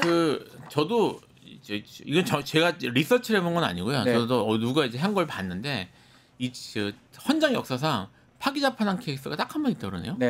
뭐죠? 그게 제가 했던 사건이에요. 파기 자판 당한 적 있습니까? 정확하면 제가 재심을 했던 사건이에요. 예. 죽산 조봉암 재심 사건이 조봉암 사건이 여기 파기 자판을 했어요. 유일하게 파기 자판을 했는데 그러니까 대법원이 최종 판결을 한 거죠. 그게 재심이 되는 바람에 그것도 재심 중에 유일한 재심인데 대법원에서 재심을 했습니다. 아 대법원에서 하니까 네 대법원에서 한 케이스가 있는데 어차피 그 대법원과 같은 사건이긴 해요. 예, 그래서 제가 대법원 공개 변론을 했었거든요. 대법원에서 변론이 열리는 바람에 아시겠지만 대법원에서 변론이 열리는 건 매우 예외적입니다. 근데 저도 이제 이번에 알았는데 그게 유일한 선례래요. 네. 유명한 조봉암 케이스는 재심으로 간 걸로 봐서 아시겠지만 정말 예외적이고 예의적인 사건이었습니다. 네. 그러니까 재심까지 갔고 문제가 많았거든요. 네. 그러니까 지금 만약을 한다면 조봉암 사건 이후 최초의 이제 되는 58년인가 그래요 그 사건이. 예, 그걸 물론 뭐 조희대 대법원장이 이거를 파기 자판으로 밀어붙이면서 또 뭐 내부적인 규정이 바뀌어서 이렇게 말할지 모르겠습니다만 이런 상황이 만약 된다면 이것도 오비락이라고 볼 만한 법조인은 아마 아무도 없을 거고 그렇게 한다면 실제로는 이 사건은 왜 중요하냐면 만약에 이게 유죄가 된다면요. 그리고 100만 이상 아니면 집행유예 정도가 나온다면 민주당이 그 돈을 다 토해내야 됩니다. 430억인가요? 그럼 민주당이 없어집니다. 대선 지금 직전이잖아요. 지금 돈만이 아니죠. 지금 이제 아마 후보 등록 이후라면 대선 후보가 없어지는 거예요. 후보 결정된 이후에 그렇게 되는 것과 완벽한 정치적 행위죠. 네. 예, 그렇기 때문에 안 된다라는 거. 아마 해봐라 하면 안 되는데 하여튼 뭐 우리가 봤을 때는 그렇게 될 가능성은 좀 적다. 근데 파기 재판으로 어떤 결론으로 한 건이라고 하시는 건지. 조봉암 사건은 파기에서 사형 나왔습니다. 그래서 한 건. 왜냐면 무죄로는 가능한데 이제 그래서 그 결론에 대해 반대로. 반대로. 치올리는. 1심에서도 계속 규명이 1심은 했는데 2심까지도 이제 내용을 바꾸면서 사형 그냥 유지.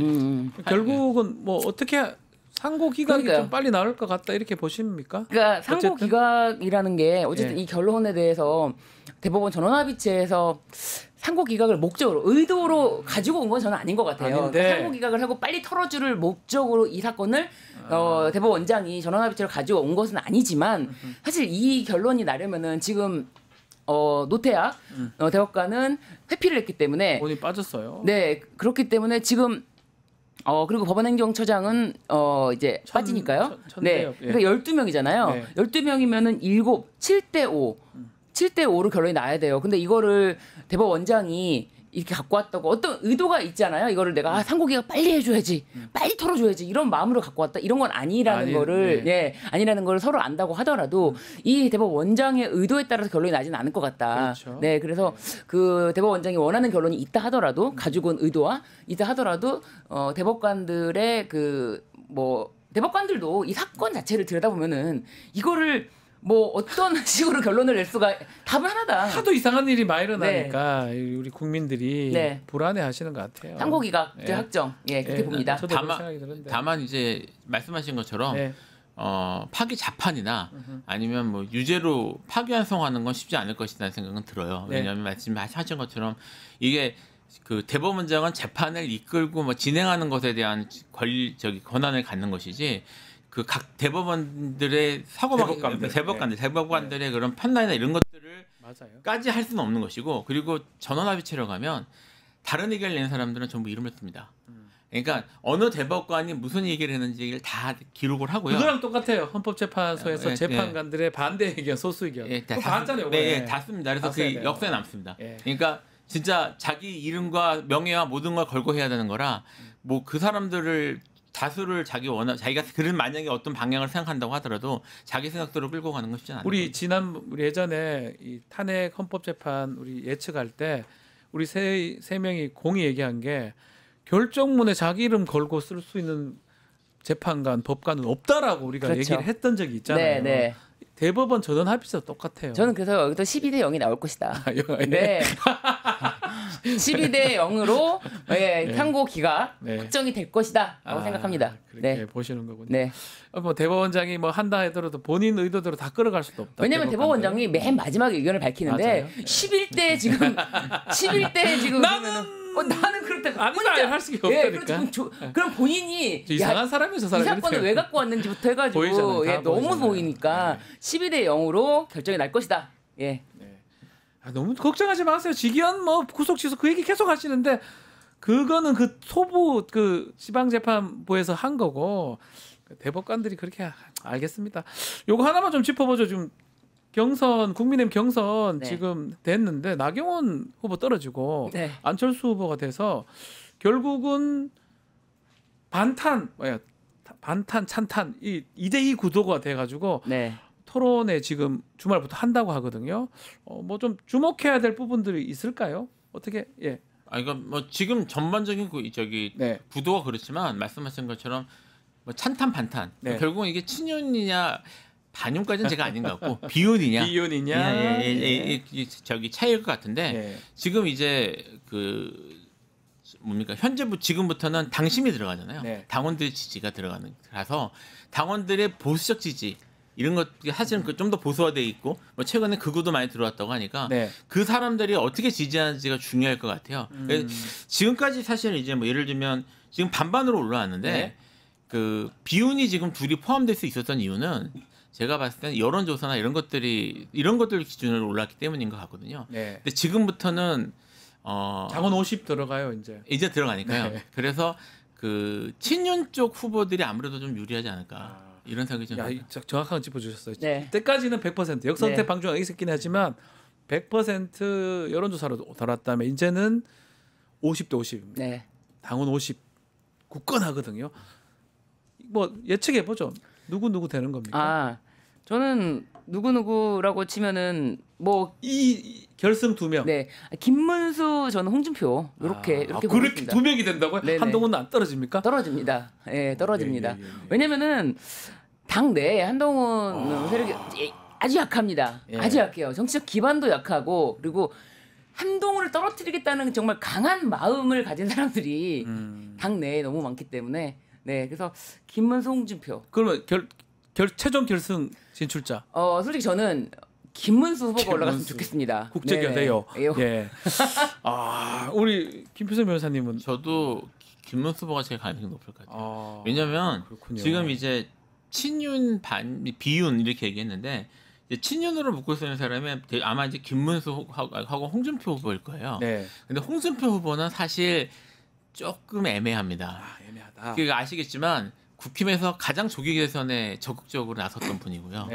그러니까 그리고 지금 뭐 자기가 본인이 취임하면은 사형제도 부활시키겠다고 하시는 분이고 얘기하는 거 잘 들어보면 윤석열 지지자들에게 마음에 안 드는데 할 만한 구석들이 계속 있어요.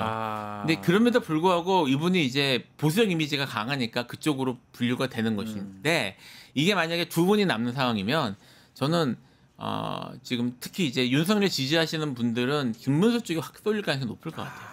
당심 50%가 결정적인 변수가 될 것이다. 그 측면 토론회 하게 되면 예능적 측면을 4인 뽑을 땐 했잖아요.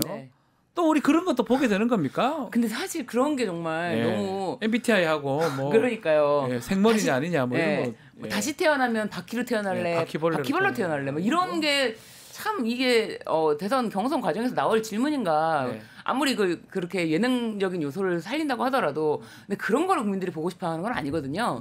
그래서 좀 뭐 서로 간에 날카로운 질문 이런 거를 좀 기대를 하는데 글쎄요. 지금은 또 어떤 모습으로 지금은 다시 우리 사이가 좋다라고 하지만 홍준표 후보는 어디로 튈지 모르잖아요. 어디로 튈지 모르기 때문에 어떤 말을 할지 모른다. 그런 생각이 좀 듭니다. 홍준표 후보. 알겠습니다. 이제 토론회도 하고 민주당 경선은 좀 그만큼 주목은 좀 못 받는 것 같습니다. 뭐 주목은 좀 사실은 이게 성립되기 어려울 거라는 기대 생각은 다 했었는데 그거보다는 좀 괜찮은 것 같아요. 그렇습니까? 왜냐하면 이제 뭐 나오는 내용이나 아니면 뭐 이제 후보들이 하는 얘기들이나 뭐 정책이나 이런 것들에 대해서 국민들이 좀 관심을 갖는 것 같아요. 그러니까 뭐 예를 들어 뭐 지금 이재명 대표가 어떤 정책이나 어떤 방향을 잡고 있는 것 같다. 또는 뭐 김영수 후보가 뭐라고 얘기했다는 것들이 생각보다 좀 보도가 되고 있고요. 논의가 좀 되고 있거든요. 그래서 뭐 사실 흥행을 크게 기대하기는 어려운 이런 경선이었기 때문에 그거 기준에서 봐서는 뭐 나쁘진 않은 것 같습니다. 그럼에도 불구하고 흥행 요소적인 내부적인 흥행 요소보다도 오히려 외부적으로 대법원 전원합의체 해부됐다던가 이런 사건으로 인해서 더 결집하고 더 집중하고 더 이게 집중도가 높아지지 않을까. 대선 끝날 때까지. 그러네요. 예. 가만히 모 있습니다. 지금 돌아가는 게 그 말씀이네요. 알겠습니다. 네. 자, 오늘 이슈 참합 여기서 마무리하겠습니다. 김필성, 신준 변호사 감사합니다. 감사합니다. 뉴스토마토 구독자 이벤트 소개해드리겠습니다. 실시간 채팅 참여하면 2,000 통통 쿠폰 지급해드립니다. 2,000원 상당의 할인 쿠폰입니다. 실시간 채팅에 한 번만 붙여넣기 하시면 되고요. 댓글 달면 5,000 통통 쿠폰까지 드리겠습니다. 자, 이어서 뉴스인사 프라임 진행이 되니까요. 쇼미더 민심 코너입니다. 어디 가지 마시고 조금만 기다려주십시오.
한 발 더 들어가는 고품격 시사대담 뉴스인사 프라임 시작해 보겠습니다.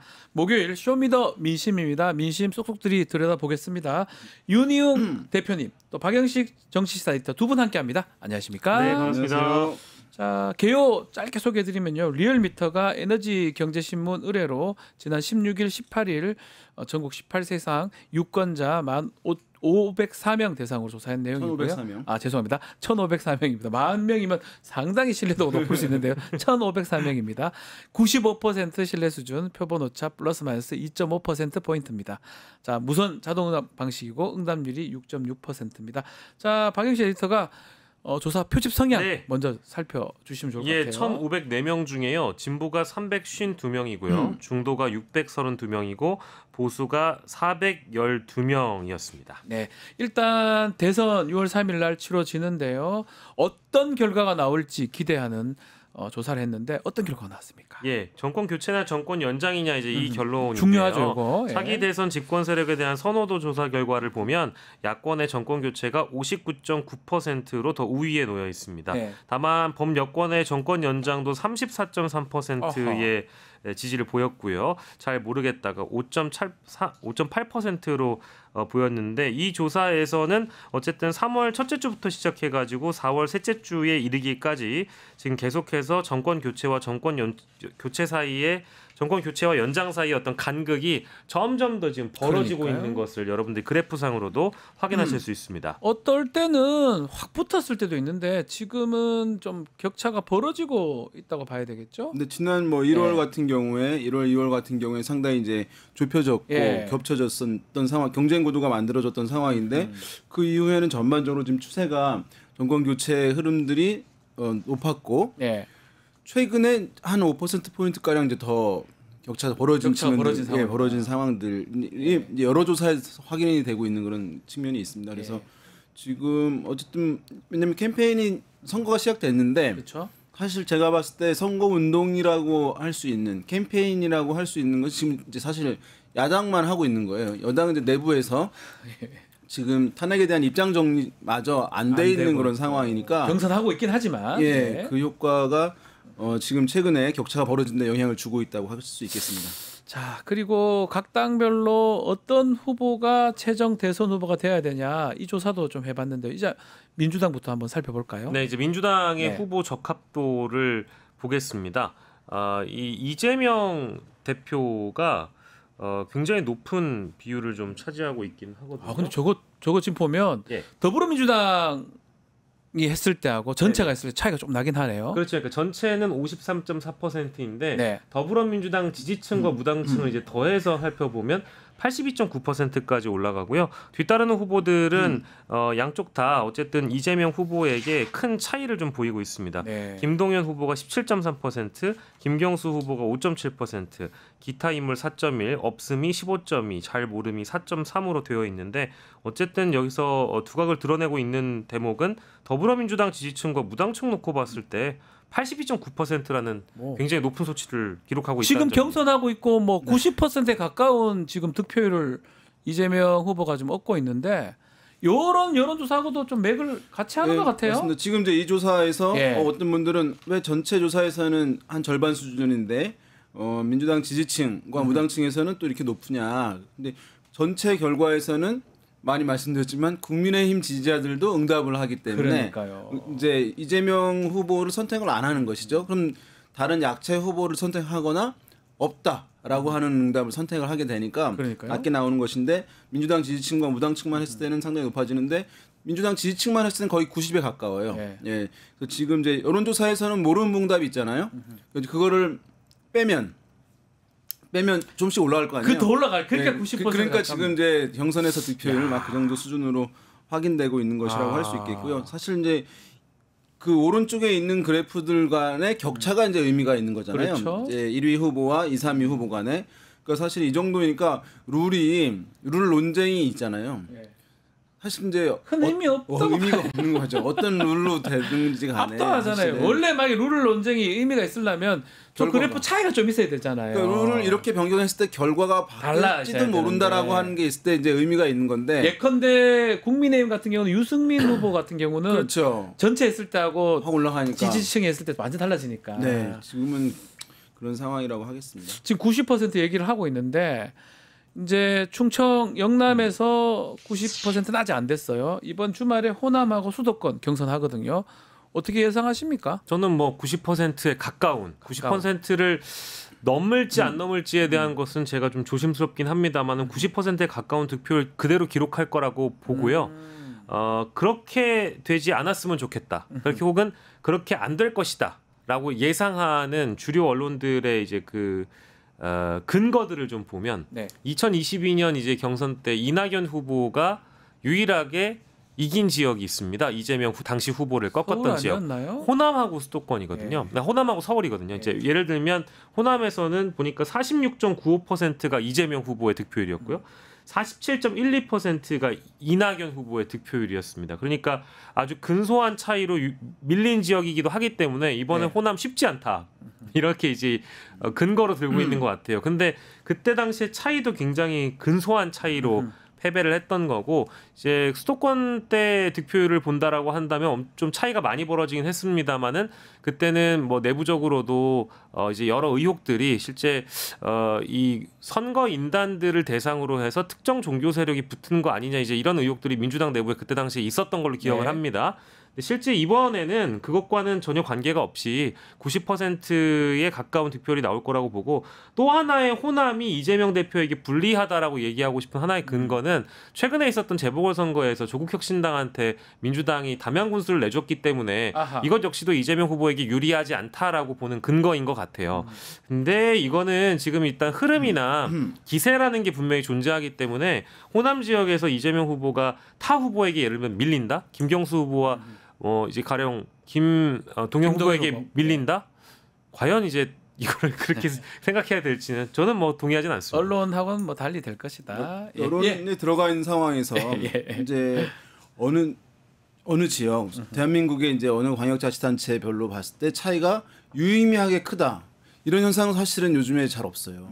왜냐하면 지역별로 어떤 특성이 과거에는 매우 이제 여야 간에 있어서 차이는 있을 수 있지만 한쪽 정당에서 경선을 한다라고 했을 때 지역의 어떤 편차가 그렇게 크게 나타나지 않거든요. 그래서 아까 말씀드린 대로 지난번 대선에서의 경선에서 차이는 선거인단을 별도로 모집을 했으니까 희망하는 사람들이 많이 들어갈 수 있는 것이잖아요. 그래서 일반 여론과는 다른 측면이 있는 것이거든요. 근데 이번에는 당원과 여론조사도 다 들어가는 것이니까 그 변동 가능성이 이제 크지 않다고 할 수 있겠고, 지금 뭐 90%가 넘느냐 안 넘는다는데 저는 이제 그 표현도 그냥 억지 표현 같아요. 왜냐면 이제 80이나 90이나 95나 이게 사실 의미 있는 건 아니거든요. 근데 그러네요. 그러고 보니까 꼭 100%는 넘지 되지. 그러니까 그 의미 없는 얘기네요. 90 뭐 이게 그렇죠. 뭔 의미가 있어요? 89랑 91이랑 뭔 차이입니까? 뭔 차이입니까? 네, 만약에 85% 이렇게 나오면 역시 호남 민심은 이재명에게 후하지 않다. 이제 이게 이런 게 또 나올 것 같아요. 가령 뭐 이제 50% 과반을 간 넘겼다. 뭐 이랬을 때면 이제 얘기할 수 있을 텐데. 그래서 80이나 90이나 워낙 이제 뭔가를 의미 있는 거를 이제 기사나 이제 이런 걸 하기 힘든 상황이니까 이제 이렇게 얘기를 하는 것 같아요. 그렇습니다. 자, 국민의힘도 살펴보겠습니다. 일단 요거는 컷오프 되기 전에 진행된 내용이긴 한데요. 네. 결과 좀 소개해 주십시오. 네, 국민의힘 후보 적합도 말씀 주신 것처럼 컷오프 되기 전 조사입니다.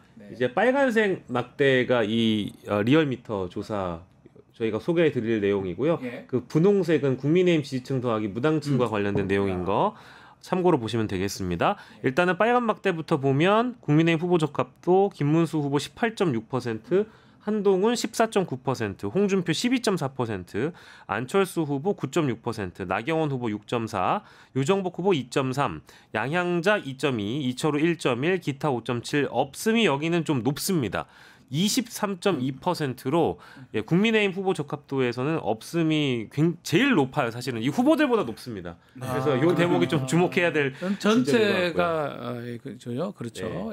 그 국민의힘 지지층으로 보면은 대부분 좀 유사하긴 한데 국민의힘 지지층에서는 저기 보시면 나경원이 10.2고요. 안철수가 7.7이에요. 저게 놀랍네요. 그래서 이 조사 때문에 사실은 대부분 얼마 전에 있었던 컷오프에서는 4등이 나경원 후보가 되지 않겠냐로 예상한 전문가들이 많았었죠. 자, 이게 보면 그래서 나경원 의원의 가능성도 이제 이 룰상은 상당히 높았던 건 맞는 것이거든요. 근데 이제 요 방식이 국민의힘의 요 컷오프 방식은 이제 전화 면접 방식으로 했더라고요. 전화 면접 사람 면접원이 하게 되면 무당층 비율이 커져요. 왜냐하면 사람 면접원이 하면 정치에 관심이 좀 덜한 분들도 끝까지 미안하니까 참여했을 때 많아지거든요. ARS 방식으로 했을 때는 이 무당층 비율이 국민의힘 지지층에 비해서 현저히 낮아요. 근데 조사를 자세히 보게 되면 국민의힘 지지층에서는 나경원 의원이 안철수 의원보다 월등히 높고 무당층에서는 안철수 의원이 나경원 의원보다 월등히 높아요. 근데 이 ARS 방식으로 했을 때 무당층 비율이 매우 낮은 거죠. 왜냐하면 정치에 관심이 많은 분들이 ARS에 응답하니까. 그래서 그것만 놓고 봤을 때는 나경원 의원이 되겠다라고 하는 것들이 합리적인 분석이라고 할 수 있는데 사람 면접원 방식으로 조사가 이루어졌단 말이죠. 그러면 무당층 비율이 국민의힘 지지층만큼 커지는 거예요. 그러네요. 거기서 안철수 이제 의원이 뭐 탄핵에 대해서 이제 찬성하고 뭐 이제 이런 흐름도 있잖아요. 그 무당층은 중도에 가깝기 때문에 거기에 호응하는 분들이 있는 거예요.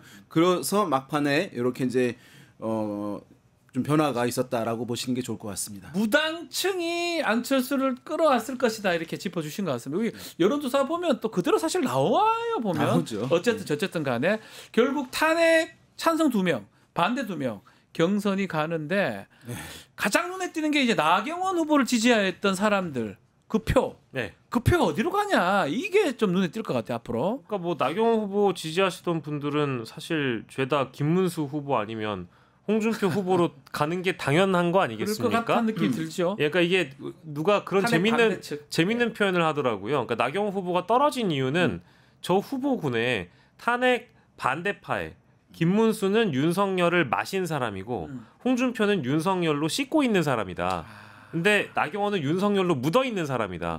이렇게 살짝 묻은 사람이기 때문에 모든 표심이 홍준표와 김문수로 들어갈 뿐이지 나경원이 그래 상대적으로 손해를 많이 봤다.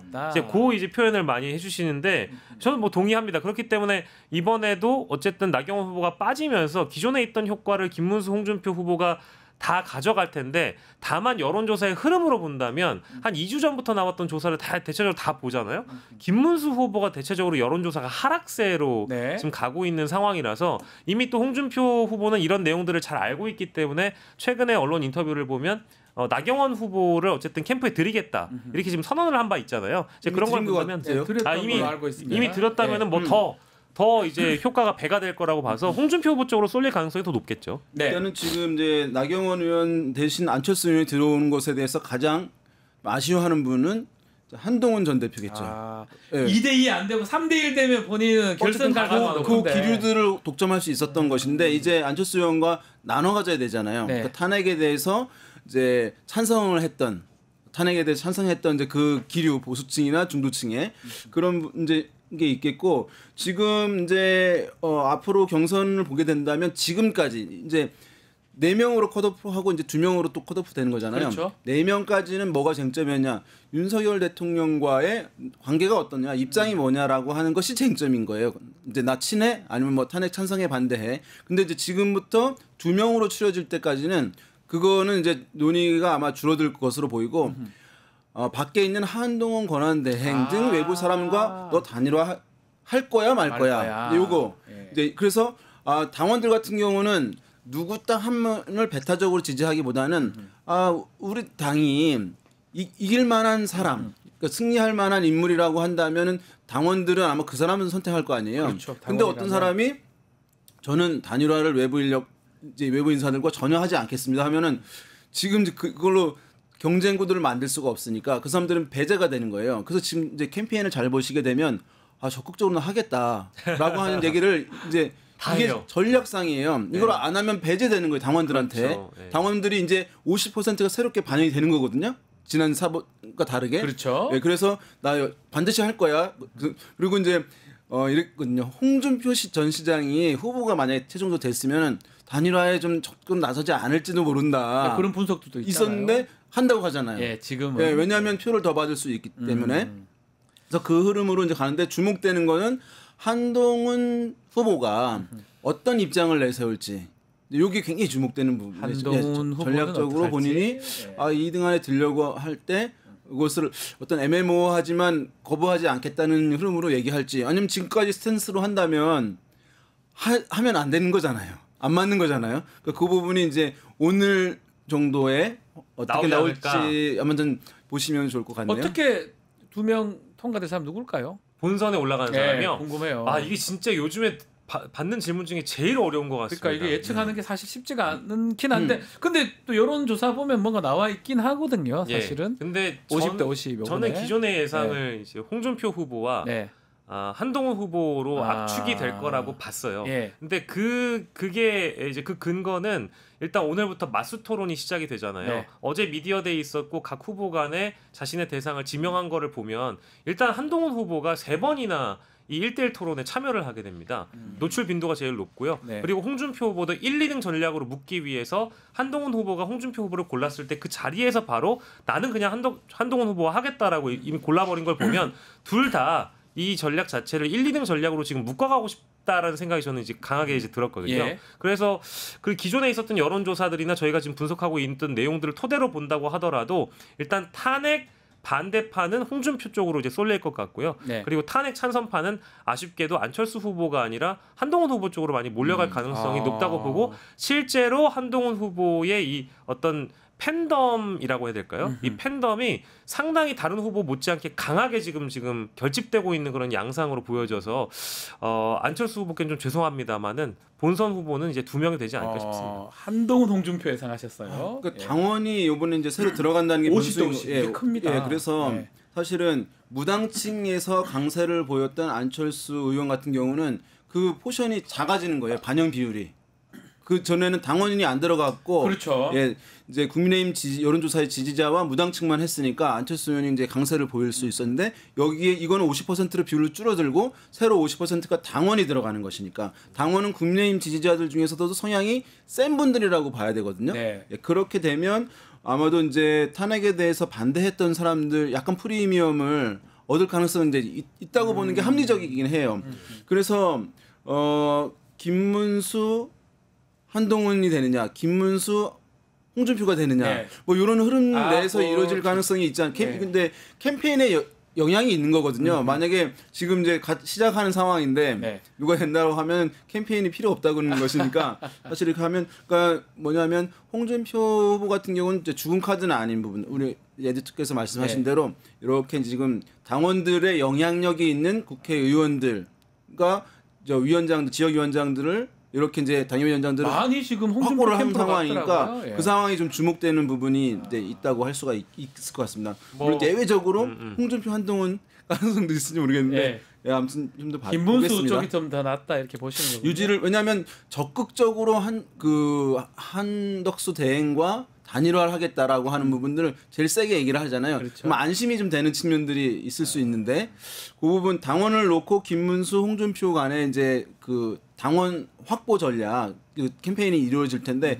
그 부분에 따라서 영향이 좀 갈릴 것 같습니다. 네, 뭐 아주 작은 가능성을 하나 또 열어두자면 지금 국민의힘 의원들 사이에서도 어쨌든 본선 경쟁력을 우리가 염두에 둬야 되는 것 아니냐. 그리고 실제로 이번 뭐 1차와 2차의 어떤 그 선발 기준 자체가 좀 다르긴 합니다만 당원이 50이나 들어가니까 당연히 한동훈 후보가 불리할 수 있다는 생각은 들지만 그 당원들 중에서도 지금의 어떤 정치적인 흐름을 충분히 이해하고 어쨌든 윤석열이 밖에서 윤석열 어게인 신당을 만든다고 하는데 저건 너무 괘씸한 거 아니냐. 빨리 손절을 해야 국민의힘도 차기를 준비하고 차차기를 준비하고 지방선거도 준비할 텐데 이대로 간다라고 하면 당이 달라지는 게 하나도 없이 도로 그냥 파면 전의 단계와 다를 게 하나도 없다라고 하는 인식을 갖고 있는 당원들과 또 국민의힘 의원들 중에 범친윤 의원들도 많이 눈에 들어온다고 하거든요. 국회에서는 실제로 이제 그런 것들을 본다고 한다면 아주 작은 가능성으로 한동훈 후보가 탄핵 찬성파의 표를 좀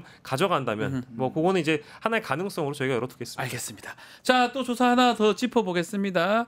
3자 대선 3자 가상 대결입니다. 이재명, 이준석 두 사람은 이제 상수로 두고 김문수가 더 갈지 지금 얘기했던 한동훈, 홍준표 이렇게 넣어봤는데 이거 결과 한번 소개 좀 해주시죠. 네, 이번 조사 이 3자 대결을 보니까요. 이재명, 김문수, 이준석 일단 요 세 분을 보면 54.2%가 이재명 후보, 김문수 후보가 23.6%, 이준석 후보가 6.1%로 이렇게 나와 있습니다. 없음이 11.7%라서 요것도 조금 우리가 감안해서 봐야 될 것 같고요. 잘 모름이 4.4입니다. 그러니까 15% 정도가 선택을 하지 못한 사람들입니다. 그리고 가상 대결 두 번째 거는 이재명, 한동훈, 이준석인데요. 54.6%가 이재명 후보, 한동훈 후보가 16.2%, 이준석 후보가 5.4%, 여기서 없음과 잘 모름의 비율이 5% 정도 더 붙습니다. 대략적으로 23% 정도 더 올라간다고 봐야 될 것 같은데요. 그래서 이렇게 지난 김문수 후보보다는 한동훈 후보가 경쟁력이 떨어지는 것처럼 나오고요. 대선 3자 대결 홍준표 후보를 넣어보니까요. 54.6%가 이재명 후보, 홍준표 후보가 20.5%, 이준석 후보가 6.0%, 없음 14.4, 잘 모름 4.4인데 이상하게 이재명 후보는 3자 대결에서 전부 다 54%로 거의 부동의 수치를 보이고 있어요. 이거 어떻게 해석을 해야 됩니까? 이거 54%예요 그냥. 의미가 없네 가상 대결이. 그렇죠. 이제 뭐 확장성이 없다 이제 이런 얘기를 하잖아요. 저 말은 맞을 수 있다고 생각해요. 그러니까 이재명 후보를 지지하지 않는 사람들의 그 비토 정서의 스트렝스 강도가 매우 크다라고 하는 것들은 뭐 맞을 가능성이 있을 수 있는데 지금 이제 이재명 후보가 확장성이 적어서 어디에 갇혔다 박스권에 그 말은 사실 합리적으로는 안 맞아요. 이렇게 54%면 그냥 이긴 대선 하나 말하는데 3자 구도에서 근데 어떤 조사에서는 다자 대결 구도 있잖아요. 모든 후보들은 물어봤는 데서도 50이 넘는 경우 있잖아요. 이전에 선거에서 이런 경우 없었거든요. 다자 대결에서 40% 넘는 경우도 이전에는 없었거든요. 근데 이제 50% 넘으니까 사실은 어떤 확장성 이런 제약 문제가 상당히 깨졌다고 얘기하는 것이 맞는 분석이라고 할 수가 있겠고요.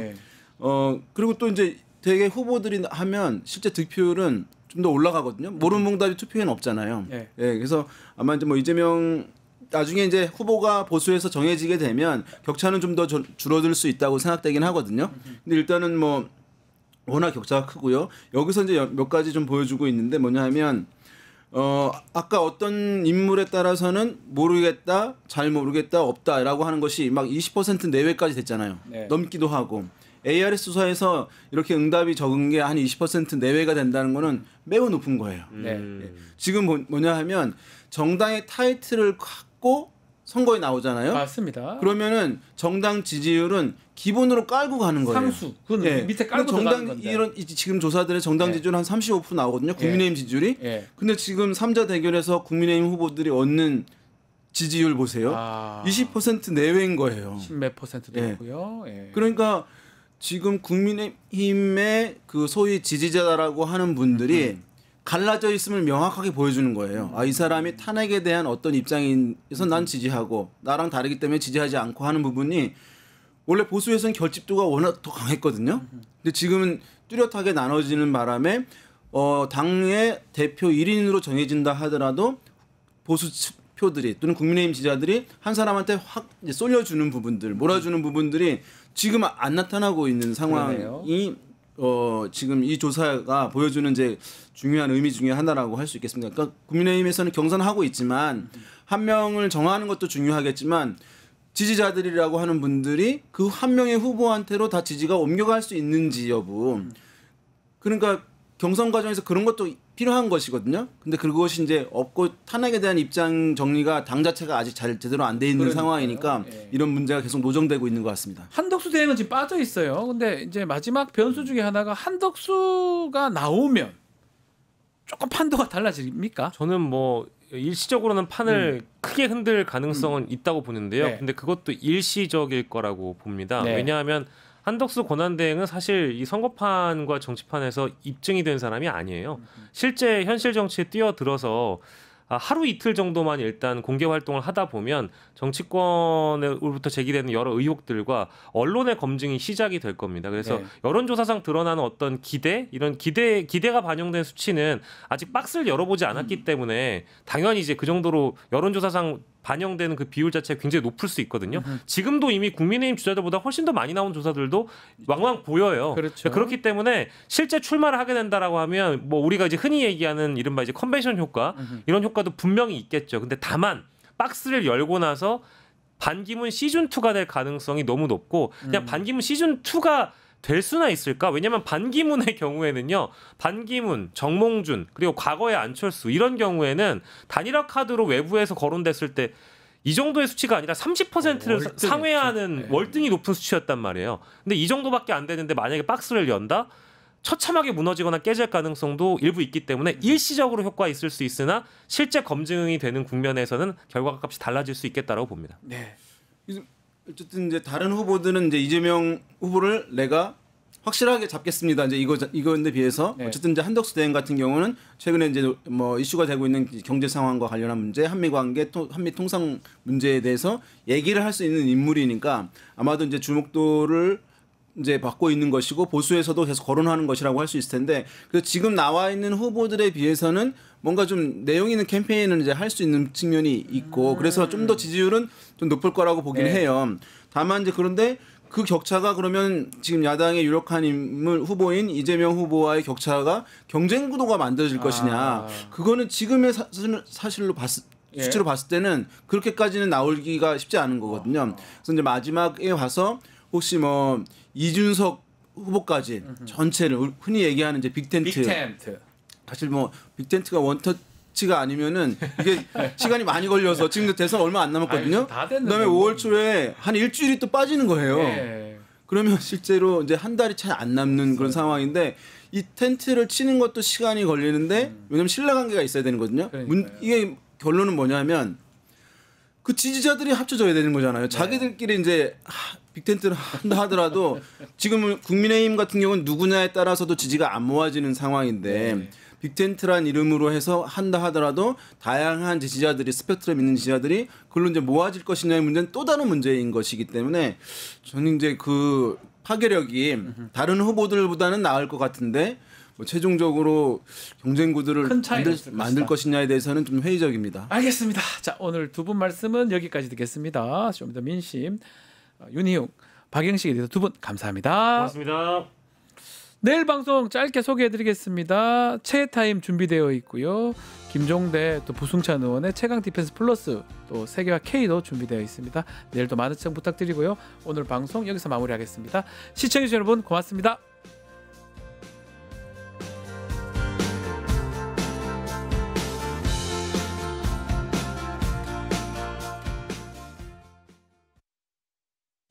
뉴스토마토 K평화연구원이 12.3 내란을 막아낸 시민영웅 1000명 찾기 프로젝트를 진행합니다. 비상계엄 선포 이후 국회, 광화문, 남태령, 한남동 공관, 헌법재판소 등지에서 내란을 막고 탄핵소추를 이뤄낸 시민영웅 1000명을 찾아내 대한민국 민주주의의 역사로 기록하고 시상의 본보기로 삼음으로써 민주주의를 더 널리 확산하기 위한 프로젝트입니다. 이 과정에 직접 참여했거나 참여자를 추천해 주실 분들은 우측 제보하기 QR코드나 아래 메일로 추천 및 제보해 주세요. 민주시민 여러분의 많은 참여 바랍니다. 뉴스토마토 K평화연구원과 함께 해주실 분들의 추천 제보 및 후원을 기다립니다.